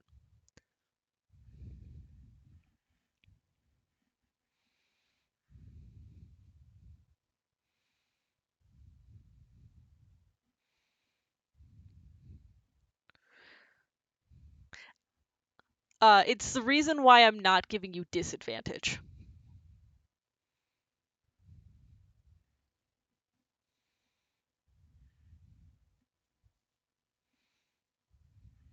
26. Yeah, you can start asking around. You know sort of where to start asking around and who to start asking. Um, you start with like the innkeepers, and then as you move further into the city, um, other people, and eventually, after like 2 or 3 days of this, you get a letter. You wake up to a letter that is essentially short, simple, uh, meet me at, at this bakery or whatever. It's not the Jazz Beehive, um, but it is some building somewhere, which you can go there one of these days, kind of slip out, and it is, where are my notes? There we go. It is this sort of like tucked away kind of hole in the wall, not hole in the wall, but tucked away, like one of those things that truly only locals usually know about. Uh, One of those kind of like family owned businesses, where there is a little table in the corner with an Eladrin there, who looks up at you and gives you a small wave. You've never met this person before in your life, but they wave at you as if they know you. Yeah. Um, yeah. There's another seat. They look like they have a steaming cup of coffee. It looks like.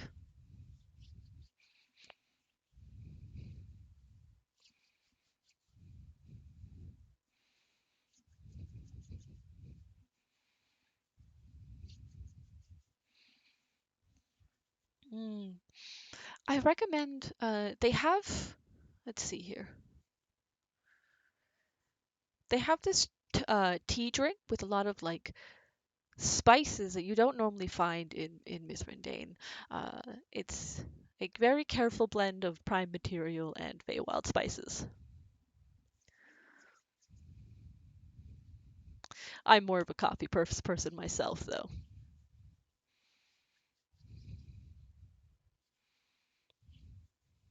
All right.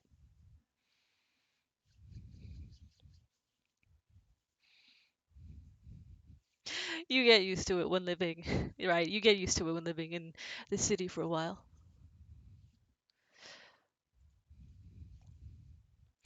After a certain time, sort of most of the people in the city fall into a natural rhythm. The But then, of course, the North Commons district and the South Commons district sort of operate on their own separate, one's, I would say, nocturnal and one's diurnal. Different areas work in different shifts.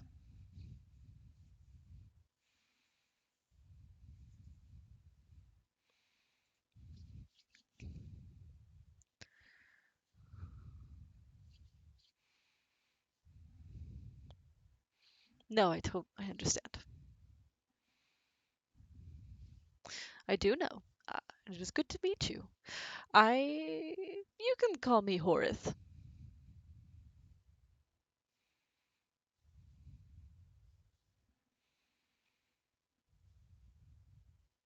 And I've seen plenty on you. I do my research.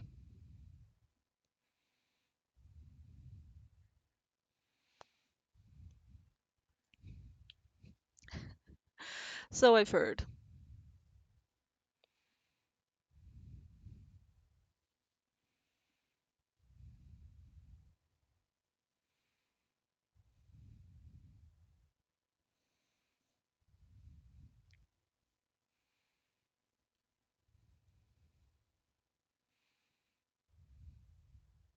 I am.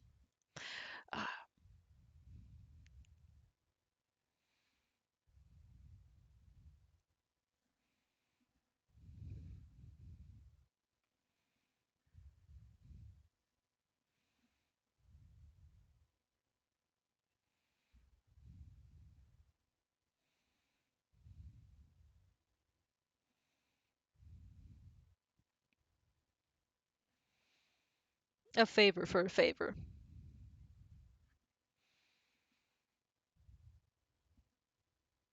I do deal in favors, so that is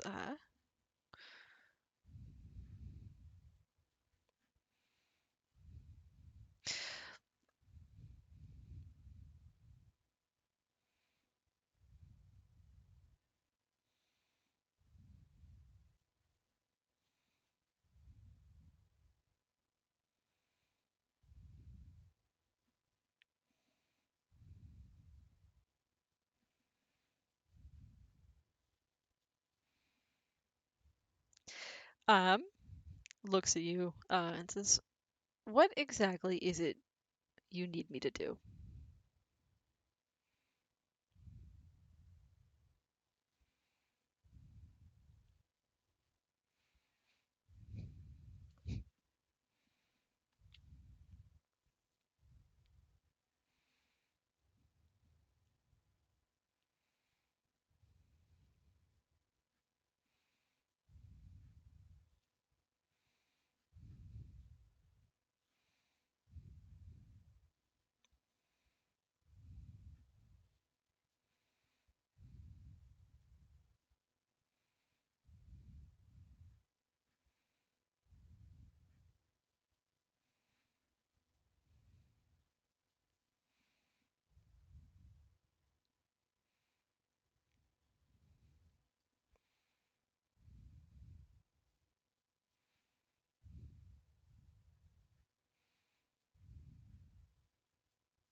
You're looking for a spy,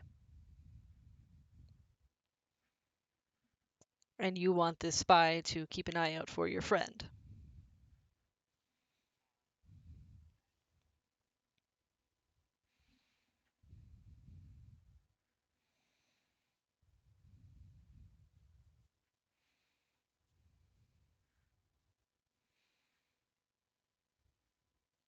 I know, I know of them.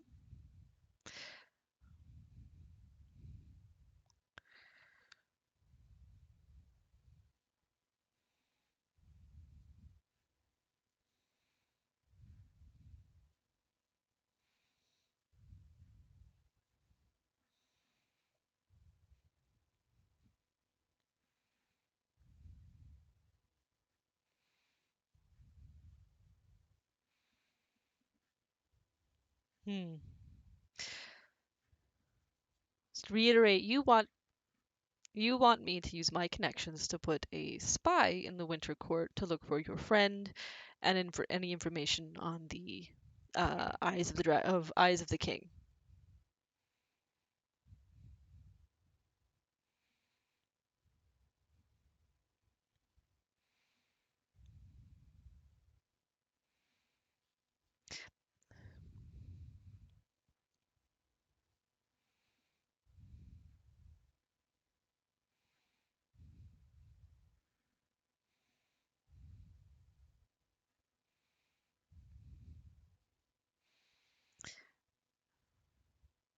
This, all right. It is quite a bit of danger to put a spy in just for this.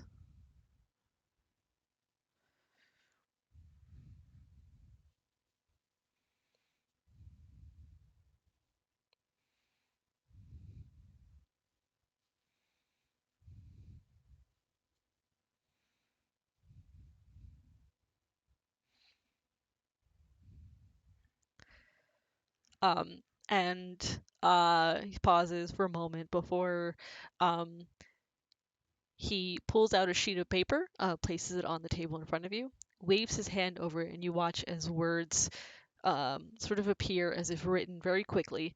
Um, it appears to be essentially a contract.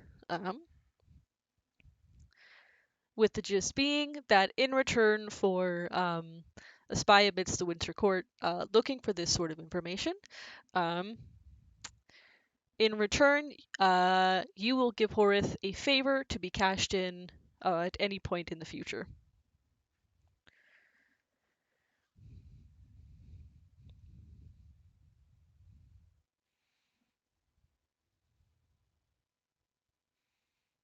You can roll an insight.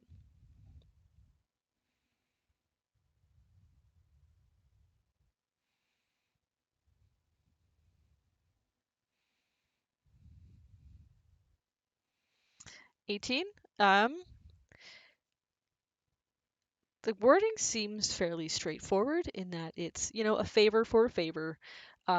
Spy in the Winter Court in return for Horith allowed to ask a favor of you sometime down the line.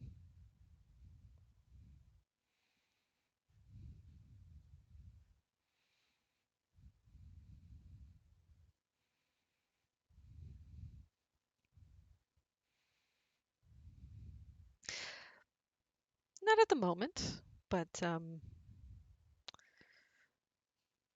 I understand that you and your friends have your own business to attend to. Uh, so it can wait until you are in a more advantageous position.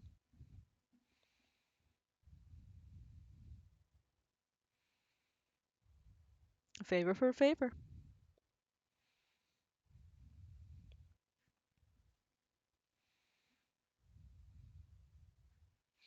You sign, and you are effectively under essentially a word as bond contract, um, where you will be magically compelled in the future when Horith asks to complete the favor.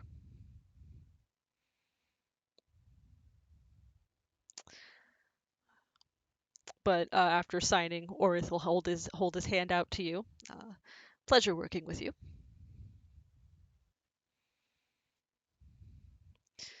And careful you don't make an enemy of, um, well, the wrong people. He says, careful you don't make an enemy of the wrong people.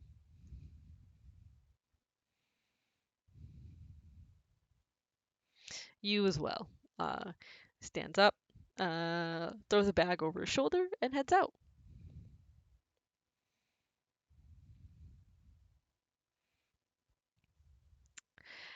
With that set up, is there anything else you want to do during downtime, or should I move on to the next person?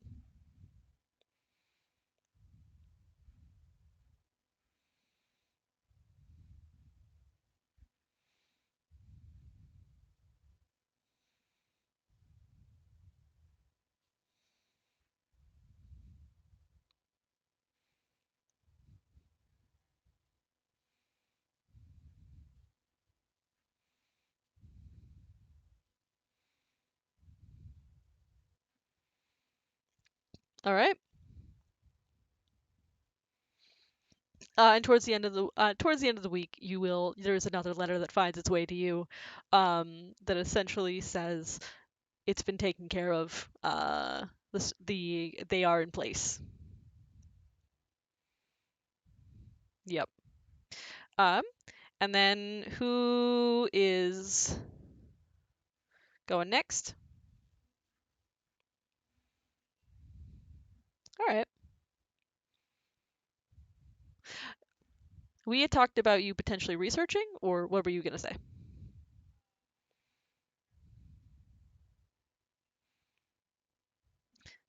Yep. Yeah. You can pop into the market ward, find a bookbinder, pick up a journal for, um, like 2 silvers.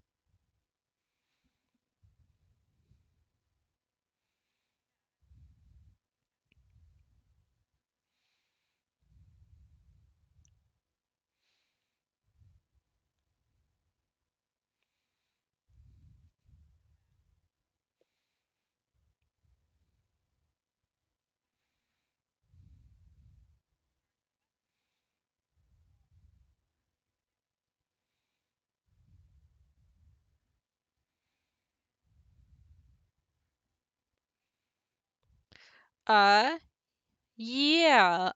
Do you go back to Gal Power, or do you find a different enchanter?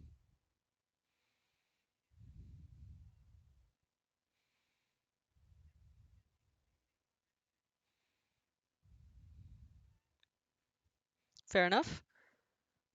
Um, yeah. You can find a different enchanter. Um,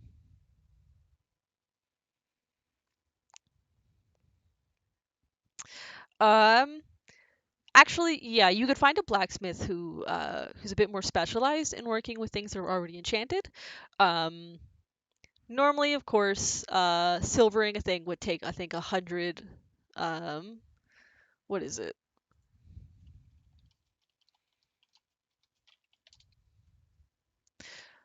Normally, it would take about 100 gold to silver a weapon. That's for mundane. For silvering an enchanted weapon while maintaining the enchantment, um, that's gonna take, we'll say, 300 gold.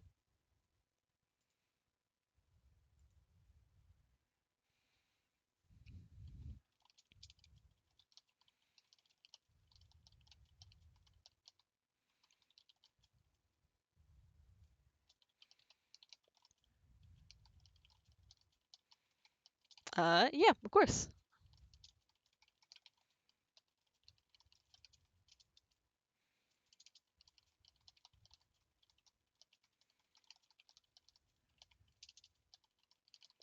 Uh, yeah, make a investigation or history check. And if you tell anyone else that you're doing this, you can essentially invite other party members to come with.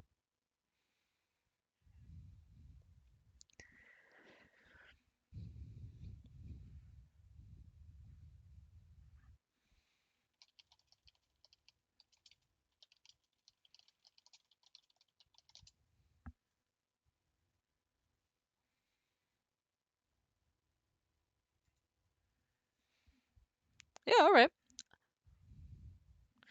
Um, yeah. The two of you can head to a library. There is a like archive, um, in the Autumn Bow ward, as a matter of fact. Um, Also, not Justin. Gene had to drop because his head was hurting. Which is fine. It's gonna be downtime for the rest of the session. We're not getting Dasher's Alien this session. Um, but yeah, there's a sizable like library area in Aldenborough Ward that you can find, and it is open. You all can. Oh, it looks like Sedge also wishes to come.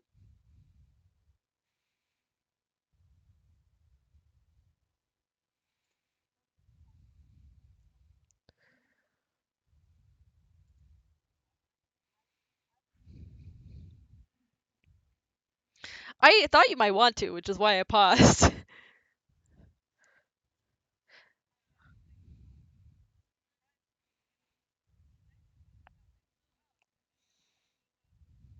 Yep. But the three of you can head to the library where you can start doing research. Anyone who wants to can make it like a history or an investigation check, or if you want to grant advantage to someone else, you can.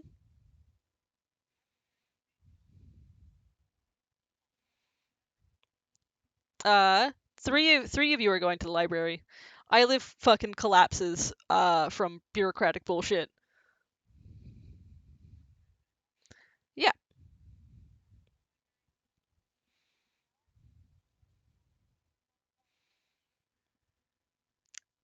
No.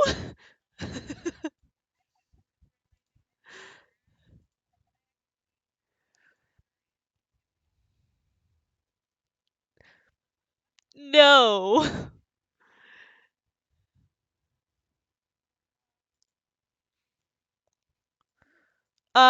It's over the course of the week, so it can be a separate day. Again, this is not like uh. All right.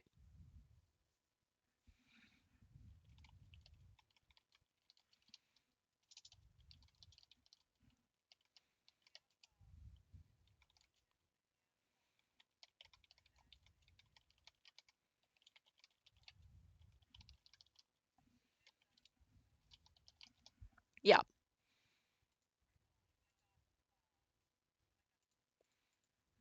Oof.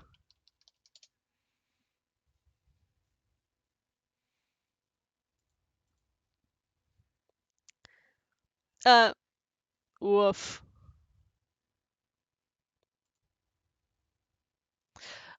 Yeah. Hi, Chai. You're very cute. Okay. So for Helu, who is researching, the sad thing you told me about, as well as general history, we'll start with the general history first, which is the history of the Feywild is like weird and ambiguous, and that the Feywild is like almost everything here lives much longer than it does in the prime material. So history is on the scale of like thousands to 10,000s of years kind of a thing. Um, a generation is much bigger than it is in the prime material. Um, so there's a history of the courts. There's like a general formation of like the Summer Court and the Gloaming Court were the first to form. Um, well, first there was a Summoning Court, and then the Gloaming Court came shortly after when there was like a falling out between Titania and her sister. Um, Other courts came after that. Like the most recent thing, like the most recent like blip in history, sort of thing. There's a lot of, you know what I mean by blip in history, kind of a thing. Um, Interesting times, the whole that whole shenanigans. Um, was a couple of hundred years ago. Um, there was an attempted coup. In which a group of Fae who called themselves the Court of Stars, so that they weren't actually the Court of Stars, um, attempted to overthrow the Summer Court, but were stopped by like this random group of adventurers that came through and like had personal beef with the Fae trying to initiate the coup. Um, that's like the most recent blip in interesting times kind of a thing. Um, as for the other thing we talked about, yeah, you find there are like journals of people that describe like their early childhood and like their lives with their families. There are books on like how to raise a kid, uh, and books on culture surrounding that sort of thing. The general consensus is Helu, by no account, had a normal, healthy childhood.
Yeah, you can make a history trick with advantage, I'll say, because of all the people.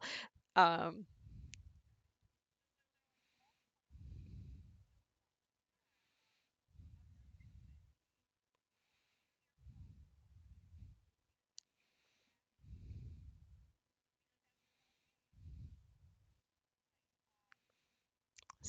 16.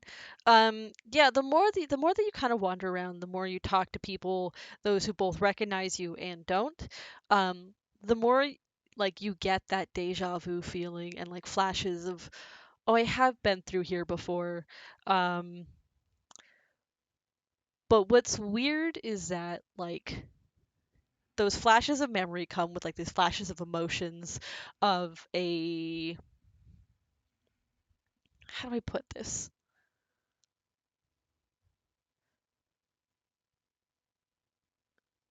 Sorry, I'm trying to figure out how to word this in a way that doesn't like,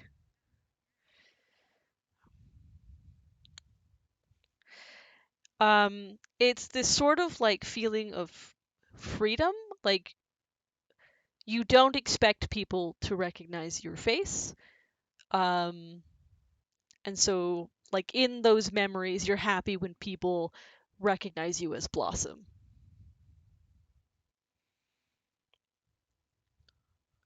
If that makes sense, it's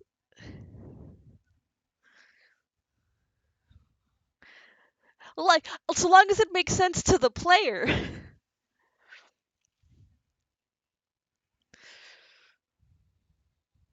Right, yeah.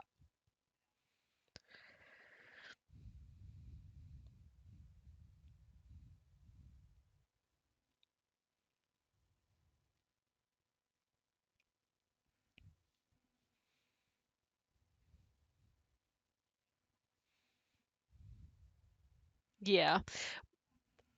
Yeah, that's it. It's this feeling of you're taking joy in being unknown and also known.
uh this is cool and all. I do need to continue with um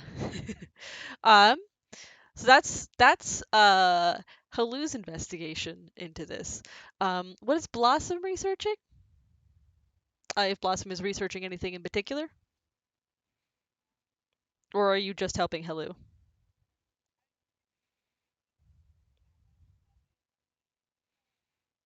Okay.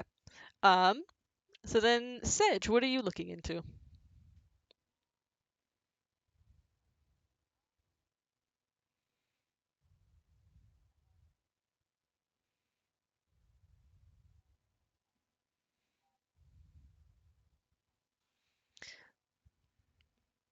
Yeah.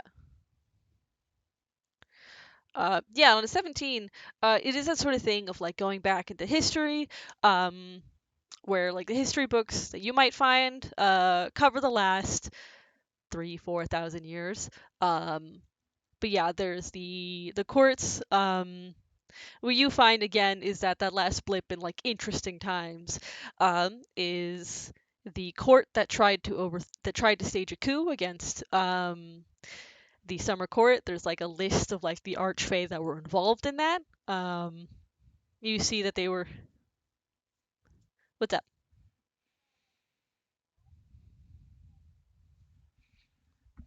Mm-hmm.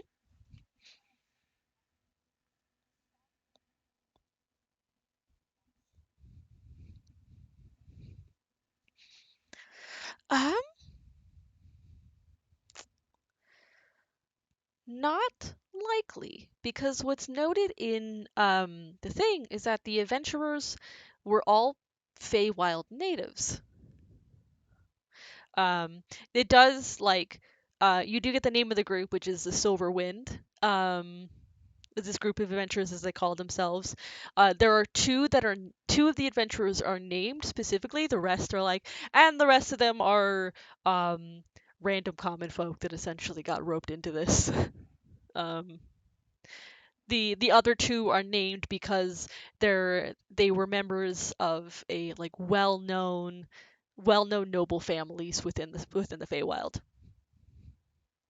And then the others were like random nobodies, according to the history book. Yeah. um, this was a couple hundred years ago. And additionally, shortly after this adventuring group stopped the coup. Shortly after was the formation of the Silver Court, or the Court of Silver, um, headed by the Lord of Silver.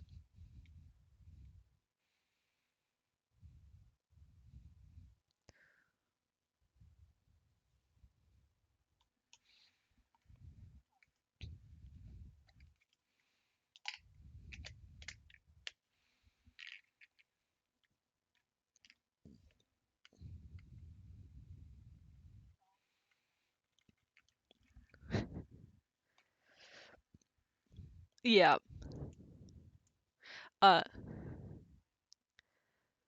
there, there's Mithrandain, which is Mithrandain used to be like a extremely fortified citadel in ages past, where it was like a central location against like a great war, against previous attempts of the Summer Court to wage war or the Gloaming Court to wage war, kind of a deal.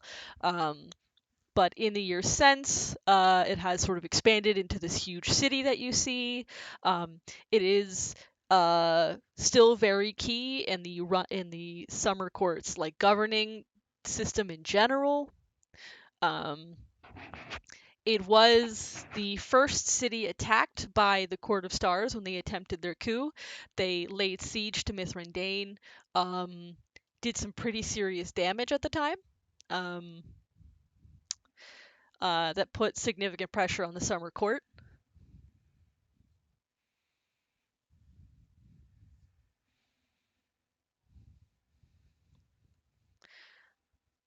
Additionally, I'd say you'd find that like in this the the head of Mithrandain, like the person in charge of the Citadel Arcanum and the Arcane Council in the Arcanum, um, is an archfey by the name of Matron Satendra.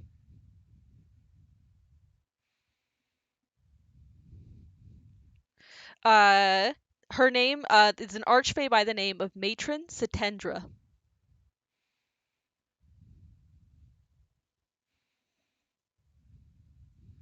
Yep,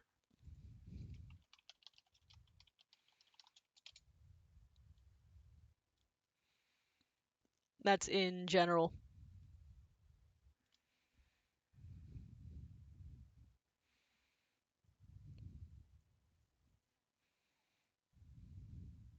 Yep.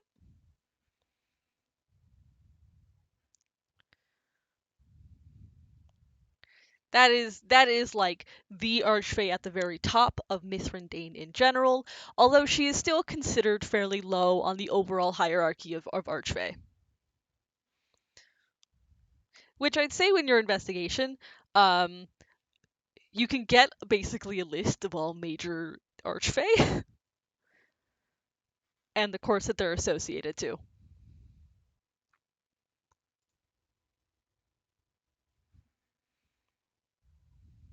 Uh,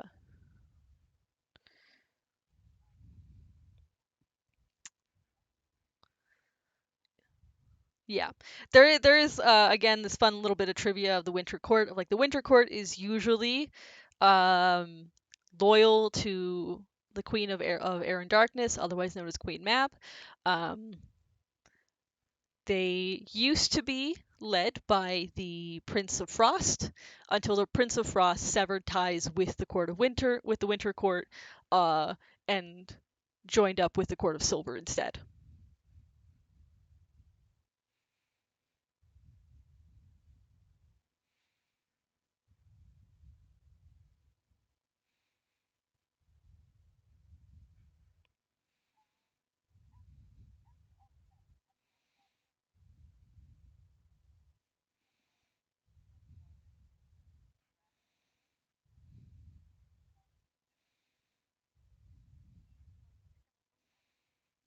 Yep. You can start research into calligraphy, um, which how I like to do gaining proficiency in tools and stuff um, is it's a number of weeks equal to 10 minus your intelligence modifier to gain proficiency in a new tool or skill or something like that. It's a +1.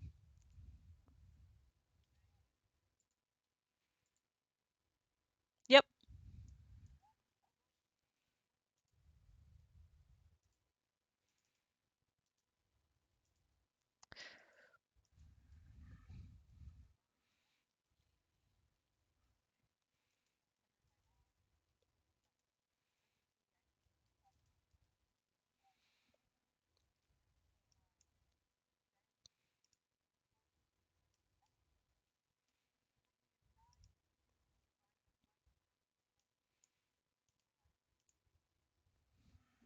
Yeah.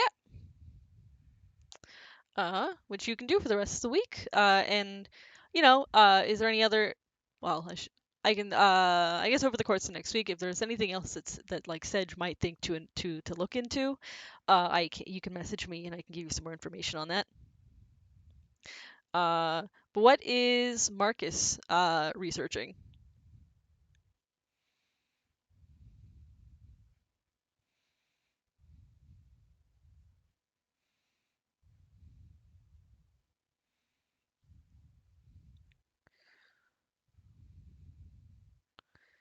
Yeah, yeah. The time scale in terms of history and generation is much larger here than it is in the prime material.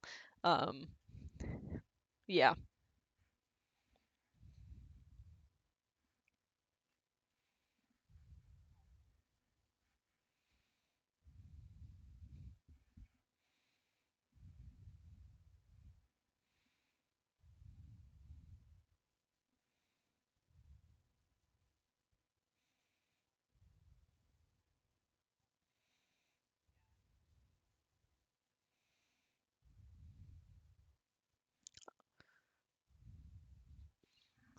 Yeah, you can start looking into getting proficiency in lockpicking tools, which same deal. You have a +1 intelligence, so it'll take you 9 weeks of like dedicated study to um, to learning.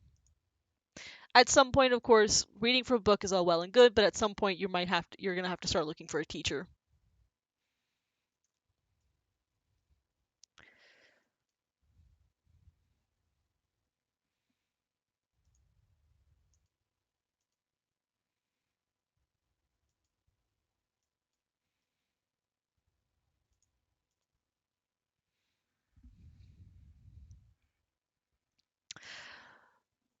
Okay, yeah, that is going to be a bit harder. Um, let's see here. I'm gonna have you make a separate check for that, a separate investigation for that.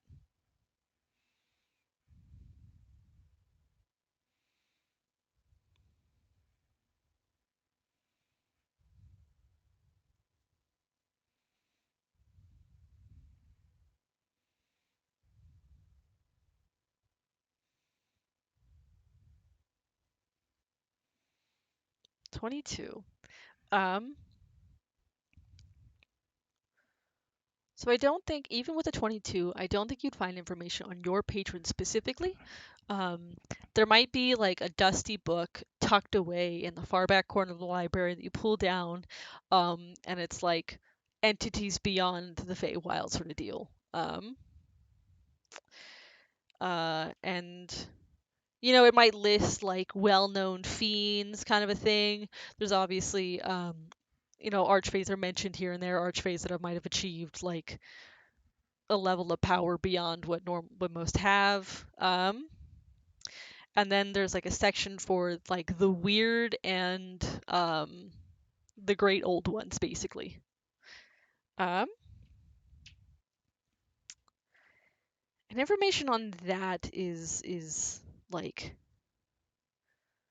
oh, did I goof it? There might be like a note in there of like, oh, here's this one, the bookkeeper.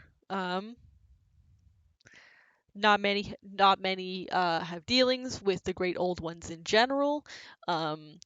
So the bookkeeper specifically is like a weird one that people tend to avoid because the price it exacts can be high. Um, and then there's like an additional note in there that's like, uh, those inquiring might look at the Academy and Astrazealian sort of thing.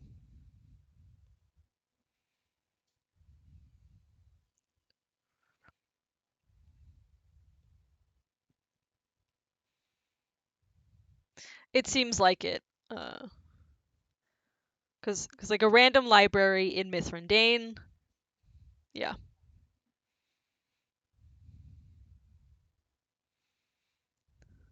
Yeah, essentially, um, not here. That's the most you're gonna get.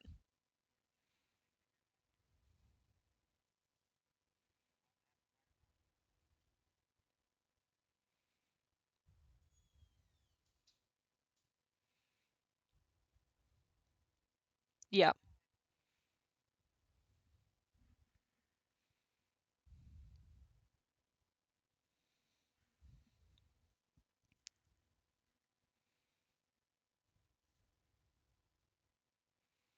All right. Yeah, you can start looking into that. Is there anything else anyone wants to look at while they're here?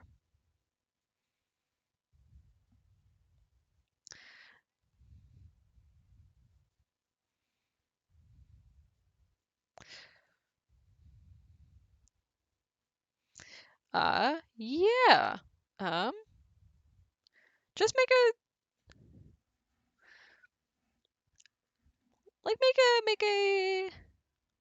Hold on. I might be able to have.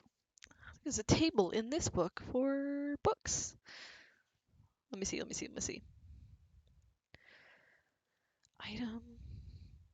There is. So Table Fables by Madeline Hale is a neat little book with a bunch of different tables, and one of them is in fact books.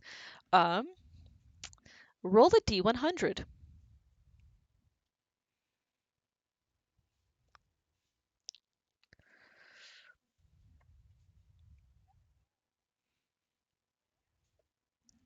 Not like a giant, not the giant sphere with the D100.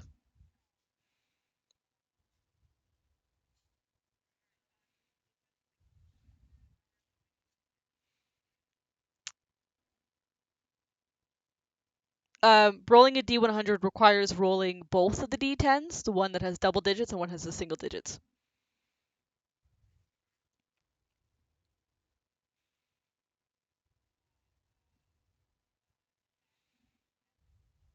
So you got a 17. All right, let me look.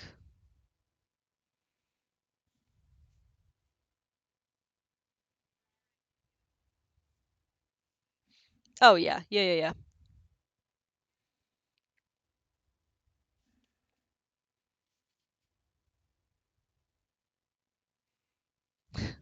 That's a mood.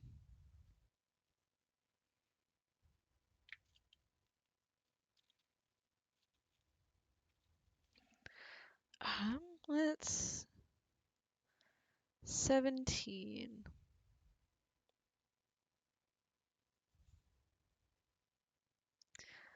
You pull out a like sort of run through the library and at random grab a book, um, pull it down, and it's called Deep Winter Tales, compiled by Hannah Helton.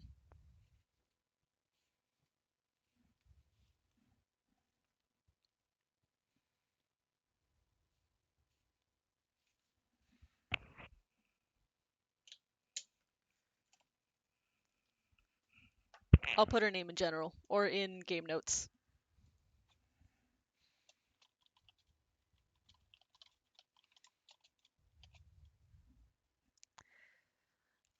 Let's see here.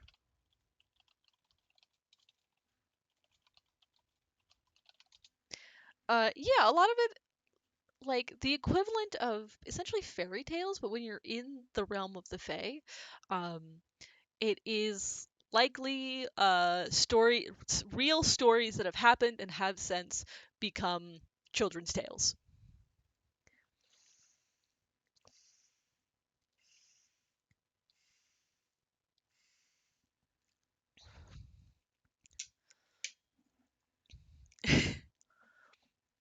Oh no, their fairy tales are still like these fantastic journeys and stuff. But they're not fairy tales, they're folk tales.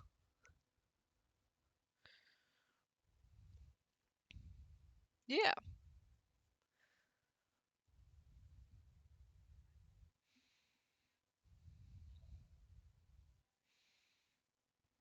All right.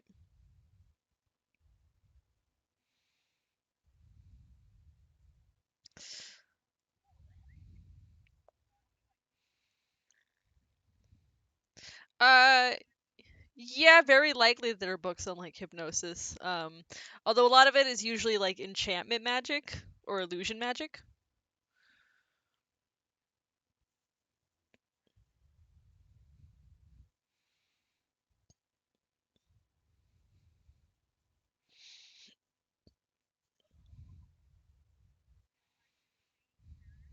I think you're not the one that's in danger. I think Blossom's the one in danger.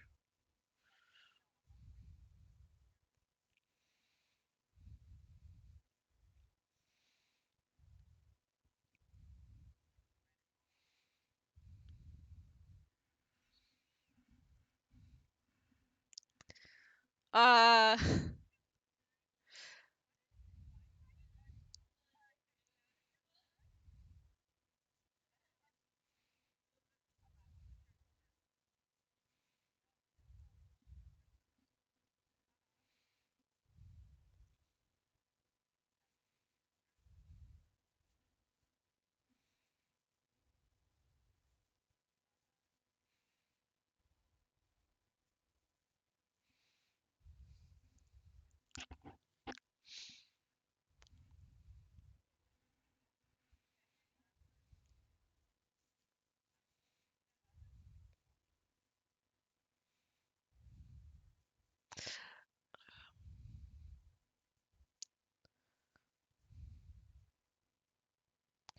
uh roll roll a general d20. D20. Yeah, basically a luck check. 15. It is a book like compiled of similarly like the the tactics for therapeutic hypnosis. That there is like a big disclaimer that's like like not to be used by untrained by anyone other than professionals, can cause serious psychological harm if performed incorrectly.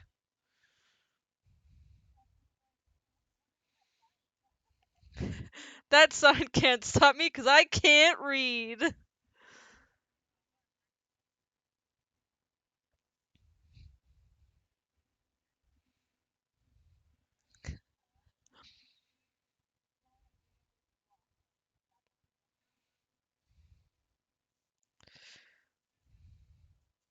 Yeah, and it details.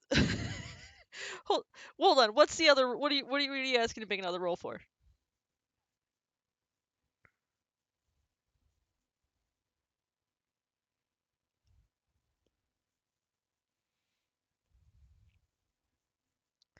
Um, that'll this will be a roll for when you do it when you try it with if and when you try it with Blossom. Um, but yeah, you can read into it, and it is like it is details of various forms of hypnosis and how it works, and like the effects that it can have, and how it can be used to help, but also the ways in which it can be used to harm.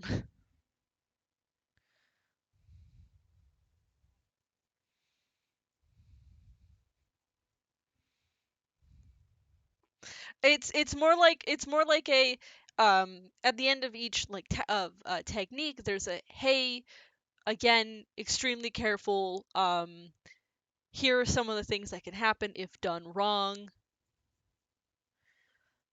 Like there's a book, there's like a the general idea you're getting from this is it's a for research purposes only kind of book.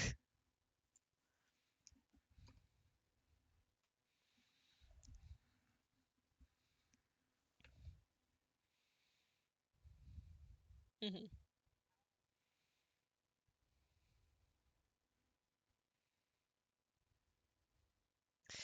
um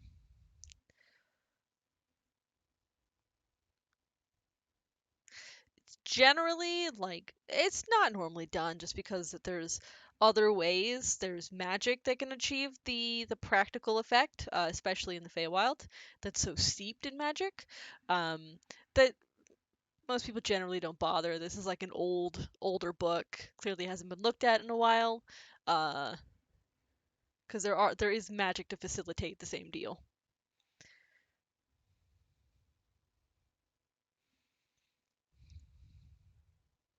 It is also particularly hard to do this sort of stuff with those that are of elven and descent because of their resistance to being charmed.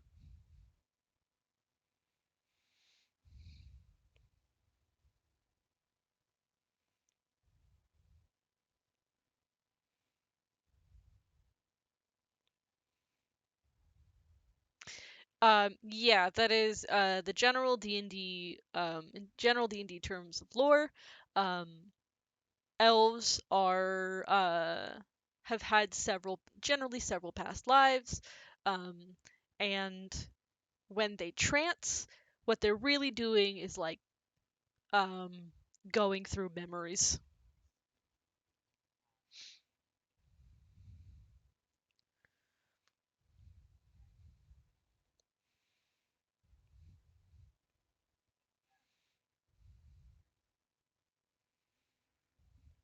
Yeah, that sort of deal.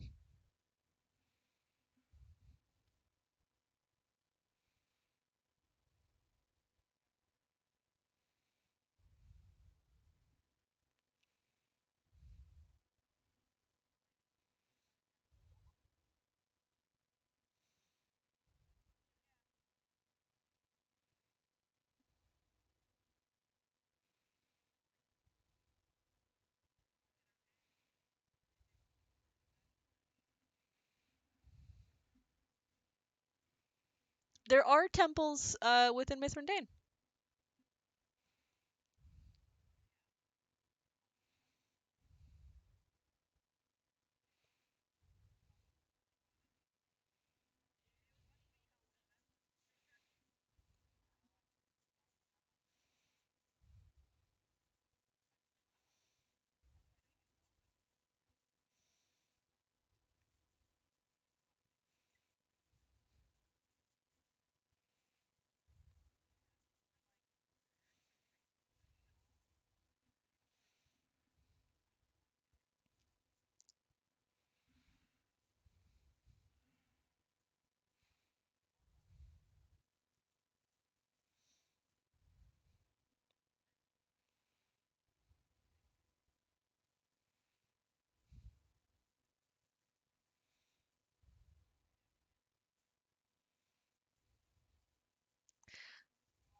Oh yeah. Um, is there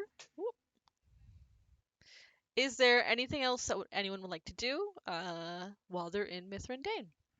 Either at the library or in general.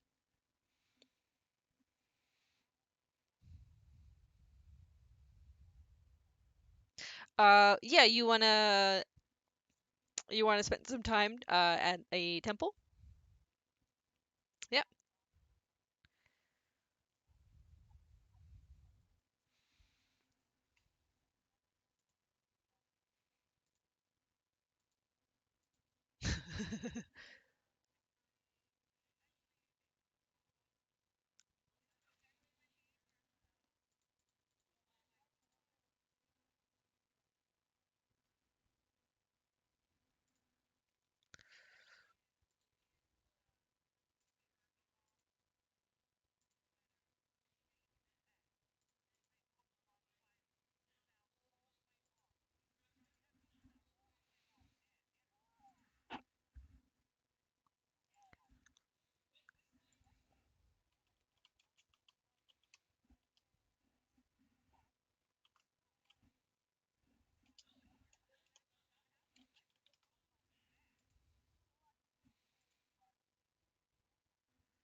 All right, all right, all right, all right, all right, all right. um, yeah. This is performing sacred rites. Um, yeah, you can go find the like sort of temple plaza. Um, it's like a half circle. It's like a yeah semicircle of temples dedicated to various deities within the Seldarine, um, which is the elven specific pantheon. Um, is there a god of a specific kind you're looking for, like um, knowledge or nature or trickery or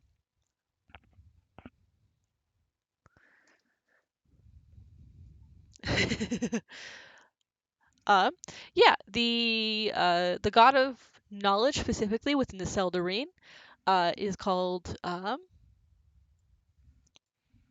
let me pull up this because this is a hell of a name. Uh, Libellus Enereth is the elven deity of time, history, and knowledge. Um,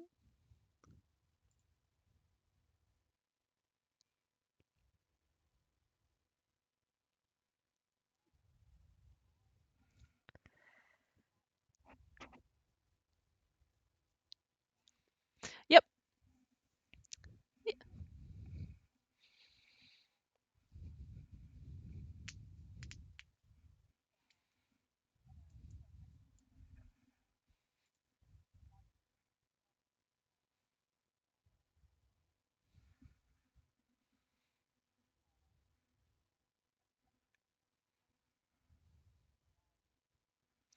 yep. Um, the priest there can explain.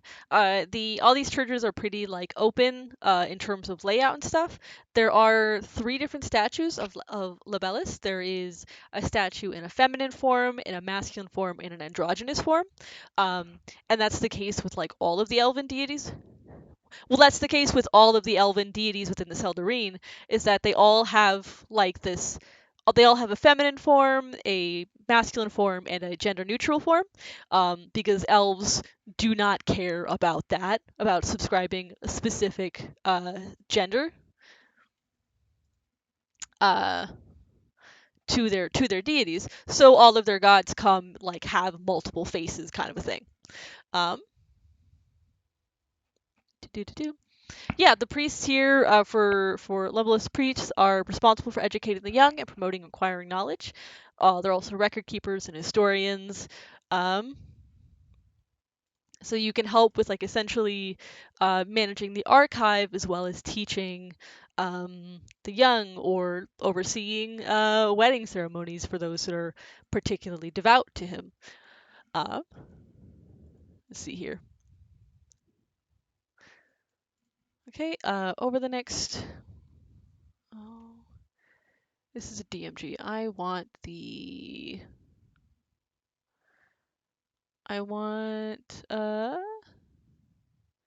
Xanathar's version of downtime. Give me a moment.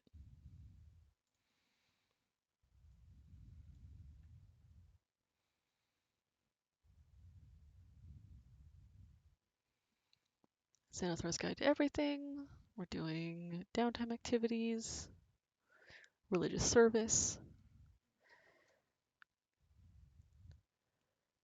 Uh, So you spend 1 work week of time. There's no gold piece expenditure, but I do need you to make me a religion or persuasion check.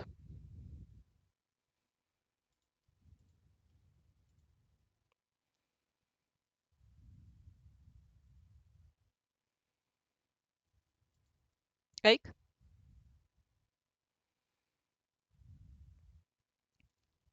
Ike, you there?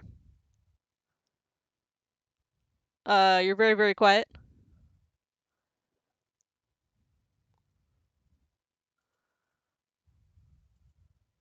Yeah, yeah, yeah.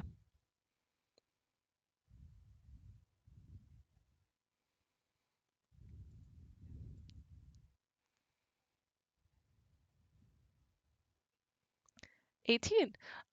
You, yeah.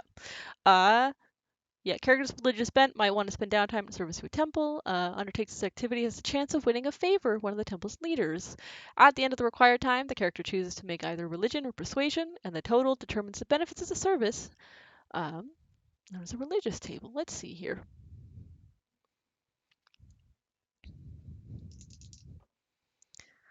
Um, you earn 1 favor. A favor, in broad terms, is a promise of future assistance from a representative of the temple. It can be expended to help ask the temple for help in dealing with a specific problem, for general political or societal social support, or reduce the cost of cleric spellcasting by 50%. Um, this can also take the form of a deity's intervention, such as an omen, vision, or minor miracle provided at a key moment. Which is that sort of thing is when I would decide when that happens. Um, they do not need to be expended immediately. They can be stored up, but the stored up thing doesn't really matter at the moment. So yeah, you have this favor um, with the Temple of Libellus, which if it's a deity of knowledge and history, uh, potentially you could turn the favor in for aid in getting a specific knowledge or a piece of history. Um, or additionally help with spellcasting purposes later on if you need help from the clerics here. Yeah, just make sure you have a note somewhere that you have a favor. You have 1 favor from the temple.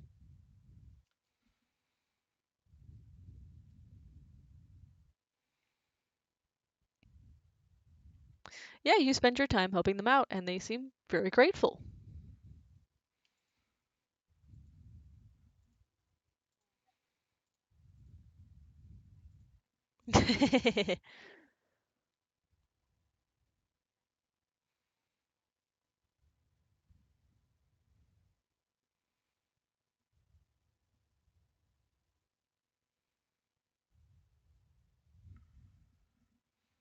Yeah. Um, with that, is there anything else anyone wants to do?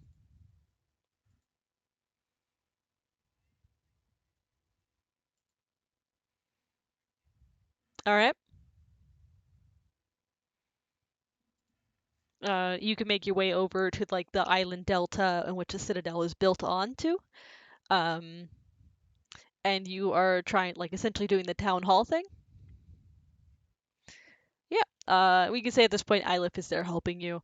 Um, but you can go essentially to the public records office, um, and the secretary, and there's a secretary there. Um, appears to be a we'll say Fearbulk individual, um, managing managing the managing the records, uh, and you can approach and do what you need to do.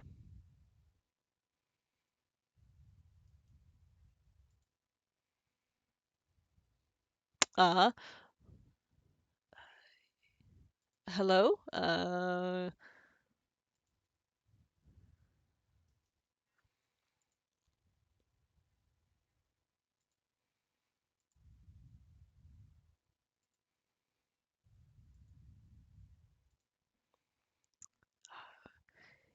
Well, that depends on the representative. There are some higher ups within the summer court that I can try and get a letter to, and there are some that I don't have the authority to.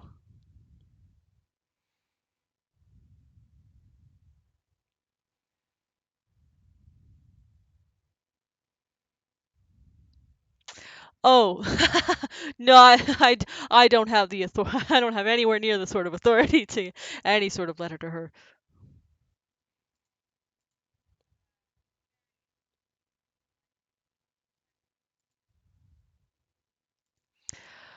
Again, it's Queen Titania's consort. Do not have the authority.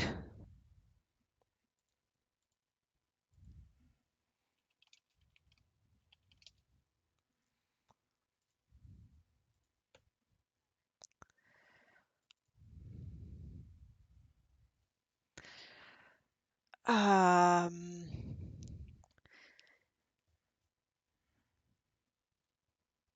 look, there's gonna be kind of a process if you want to contact like the summer court specifically. Um, you can essentially put in a request with the Citadel Arcanum to meet with the higher ups. Um,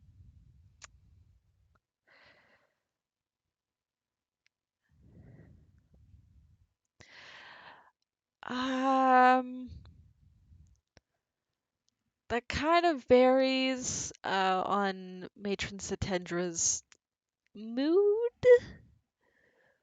Uh, here's what we can do. I think I have a friend in San Elias that I could send to. Um, that I could send your letter to. Uh, and like if things go well, they might be able to get it to someone in the Summer Palace.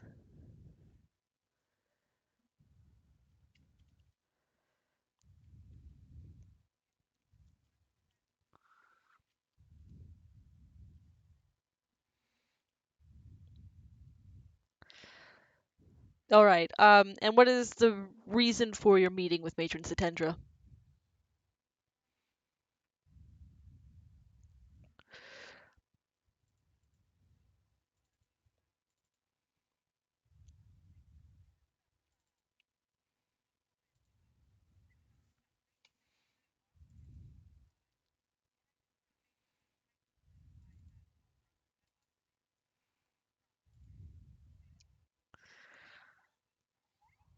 S-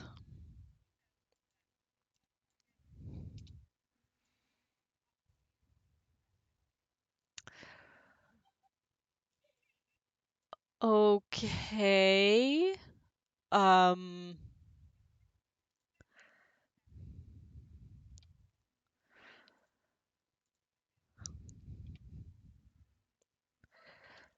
so you, okay. I'm gonna put down, concerned citizen for reason.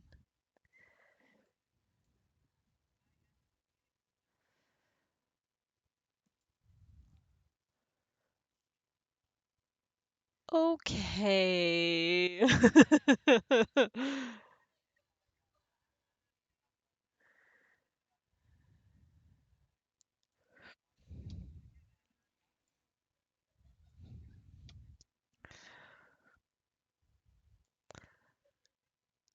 It looks like okay. I'll put that request in. Um, and I'll let you know when she is able to meet.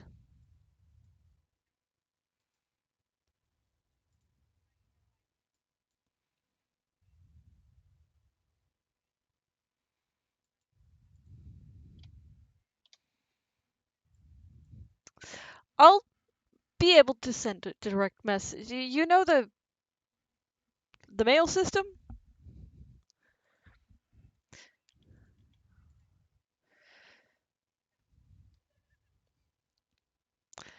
Right.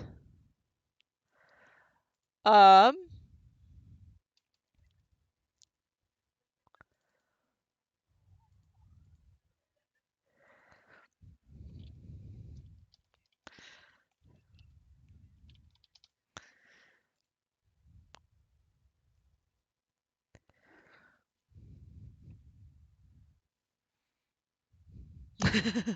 yeah.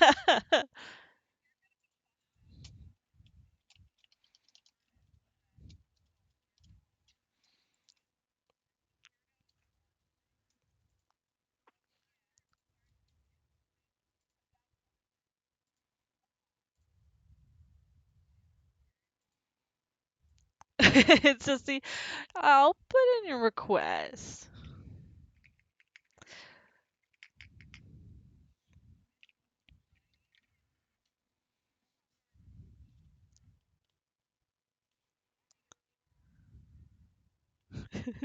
Uh, but it's like I'll put in your request. It might be a while before um she sees you.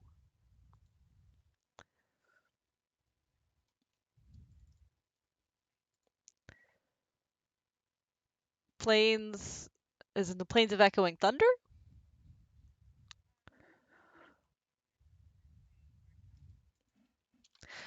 Oh, um it might take a little while to get there, but yeah, I think it could.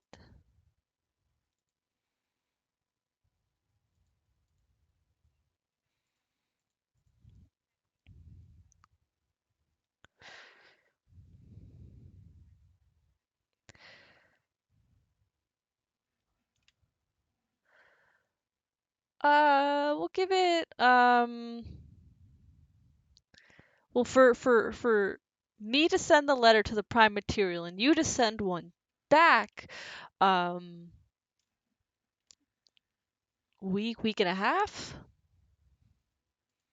You have to understand that letter sending is usually like pretty instantaneous, right? Um,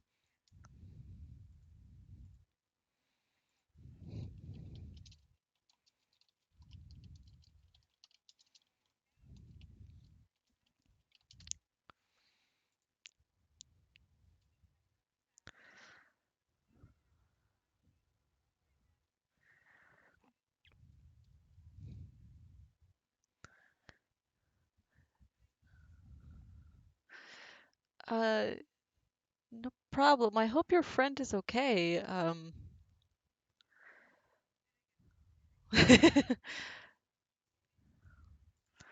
I'm like I don't want to worry you, but I think if it's been that long, something might have happened.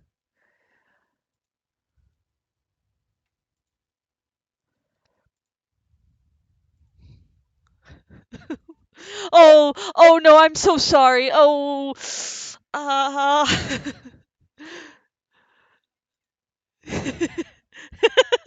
oh, oh no. Okay. Like comes around the counter and is like, do you need like tea or is there something I can get you? Please don't cry in my ear. Okay. Like Leo turns to some other poor like intern that's there and it's like, can you get like a thing of tea, please? Like, um, real quickly, and they're like, yeah, okay. Runs and comes back with tea. Uh,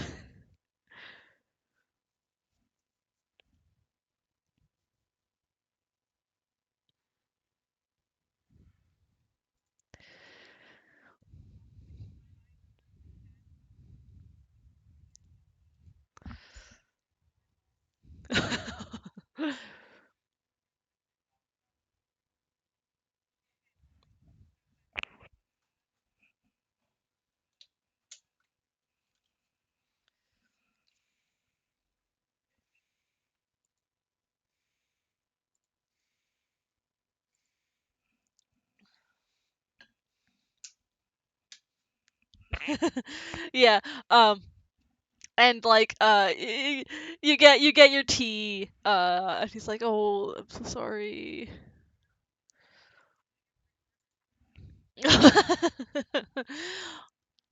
No. Sorry.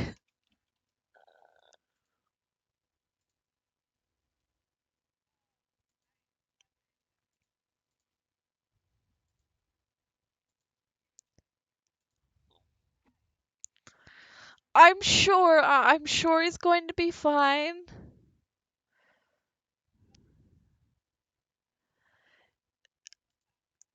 Oh yeah, I mean, from what I understand, they're taken great care of, and if something happened, I'm sure the King of Dragonflies will be looking into it.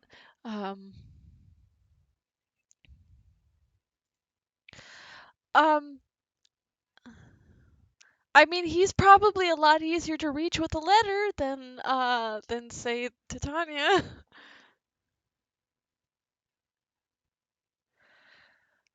I'm sure you did.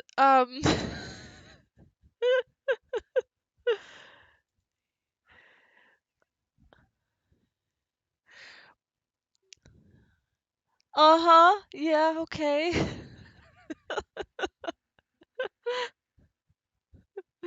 You've got other people that are coming in or like happened here and they're looking at this like, what the fuck is happening?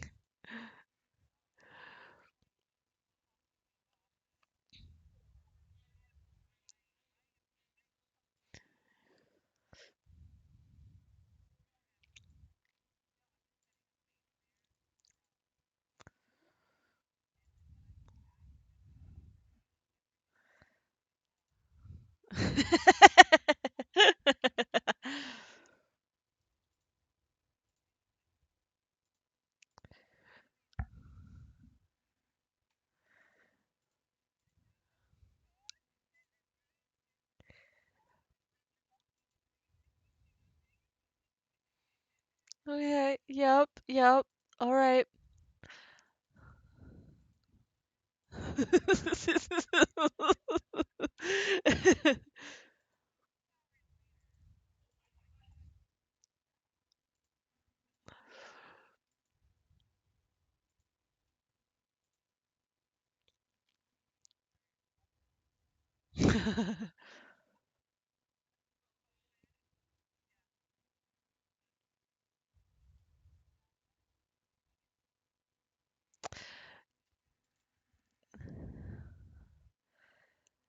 Yeah, I can really tell.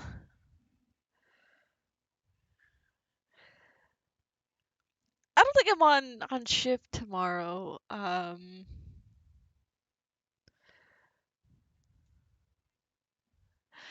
Um, no, that's okay.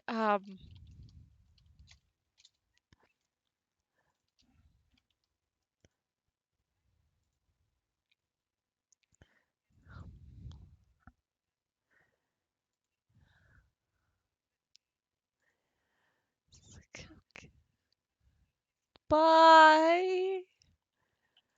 And you leave a very exhausted Fearbulk behind as you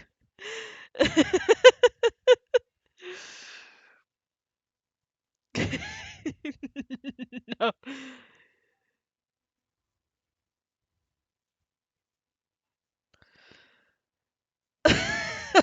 Okay. um yeah, you leave that piece of platinum as you take the teacup and go.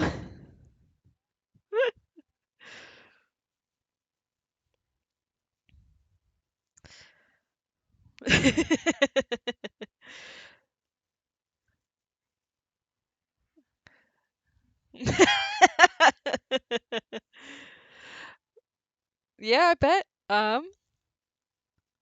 Well, with that, I think we've reached the end of our downtime activities. Um, Anything else I am going to save for next week? Such as potentially the return of a missing beloved companion.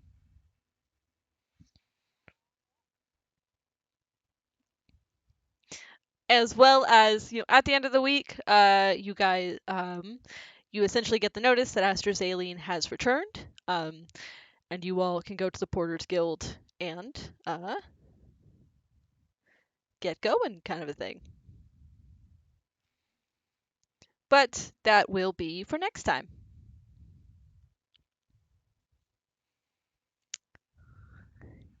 Yup, I'm gonna stop recording.